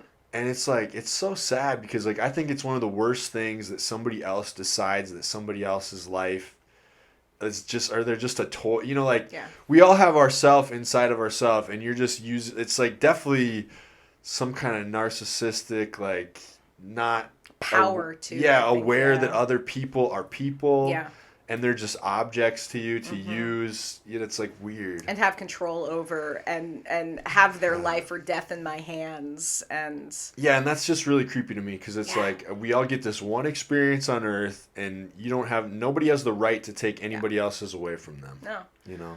And that's, for me, something that's really important when I am doing research is naming everybody. If there's a name, I want to name them. If I can say some facts about their life, I want to talk about them. Right. I think acknowledging the people who were killed is so important when we're talking about these cases. And I think it's the thing that can get lost is the impact on the families, the impact on the victims, and that they did leave something on this earth that was not just they were a victim of a serial killer. They had a life. Right, because that's the saddest thing. Then you're boiled down to basically a victim. Yeah, victim number 4. You were victim number 4 of this horrible guy. And people don't even remember the serial killer now. So it's like... The friends and family of those people, they do, I'm sure. They know who that person was. And that's the people that they're the ones that when you find out for sure that they're like one of the victims, like when they do that stuff, it's good for them to hear so they can move on and get peace from it. But yeah, we definitely kind of like sensationalize and like almost like sexualize some of these like I can't remember what one where it's like they have Zac Efron playing him and it's Ted like Bundy. He's so good looking Bundy. and it's Zac Efron, he's like the it's like, come on, you couldn't get somebody High School Musical guy. But I suppose they're like the idea of Ted Bundy was they always said he was the good looking and charming and all this. He was not Zac Efron level though. Come on. No. That's a little bit of a stretch. That's pushing it to Ted Bundy was fine. If it's hard because you see his picture now and you're like, well, that dude was a serial killer. But I mean, objectively, he was fine. Yeah, but it's like we always make him a little too like cool in the movies. And a little too smart too. He wasn't as smart as he thought he was. Right. But he was the first nationally televised trial. It's one of the reasons why we talk about it. That's why it was easy to make a movie. You could base it on that. Oh, they pull stuff directly from the court transcripts. Well, same with that Dahmer show. I never watched all of it on Netflix because it was like kind of like the same thing. I'm like, I don't need this in my... Yeah, it was so gross. Yeah. Like they did it on purpose. Like they made it gross. Like you could almost smell it. Yeah. Because like, and he's like drinking like Bud Heavies the whole time. You could just smell like he's like smoking Bud Heavies, rotting. It's like in the color scheme. Yeah. They did that on purpose. They made it so nasty, which I mean, it worked as an art form, but it made me like I don't even really. I'm gonna finish it someday because I think it was really well done. Right. But I'm just like I don't have time for this right now. No, I don't need this. I don't need this in my life right now. I'm gonna watch something else. Yeah. But I appreciate you being here. That was super good, and we could probably do this again sometime. Absolutely. Maybe talk about some case or something fun or interesting you have, or maybe bring your co-host too. Absolutely, I know she'd love to come. Yeah, that'd be fun. Because I kind of want to do some of these paranormal ones. Yeah. On a semi-regular basis, because I think they're kind of fun and kind of broaden the scope of the podcast and everything. Mix it up a little bit, yeah. All right, Kim. Well, do you have anything that you need to promote or anything? You can find Ghoulish Tendencies everywhere you listen to podcasts, and so check us out. And if you're in the Seattle area and want to take a ghost tour, come on down to Spooked in Seattle. Hell yeah. Ask for Kim. All right, Kim. I appreciate you being here. Yeah. And thanks, everybody, for listening. We'll see you next time.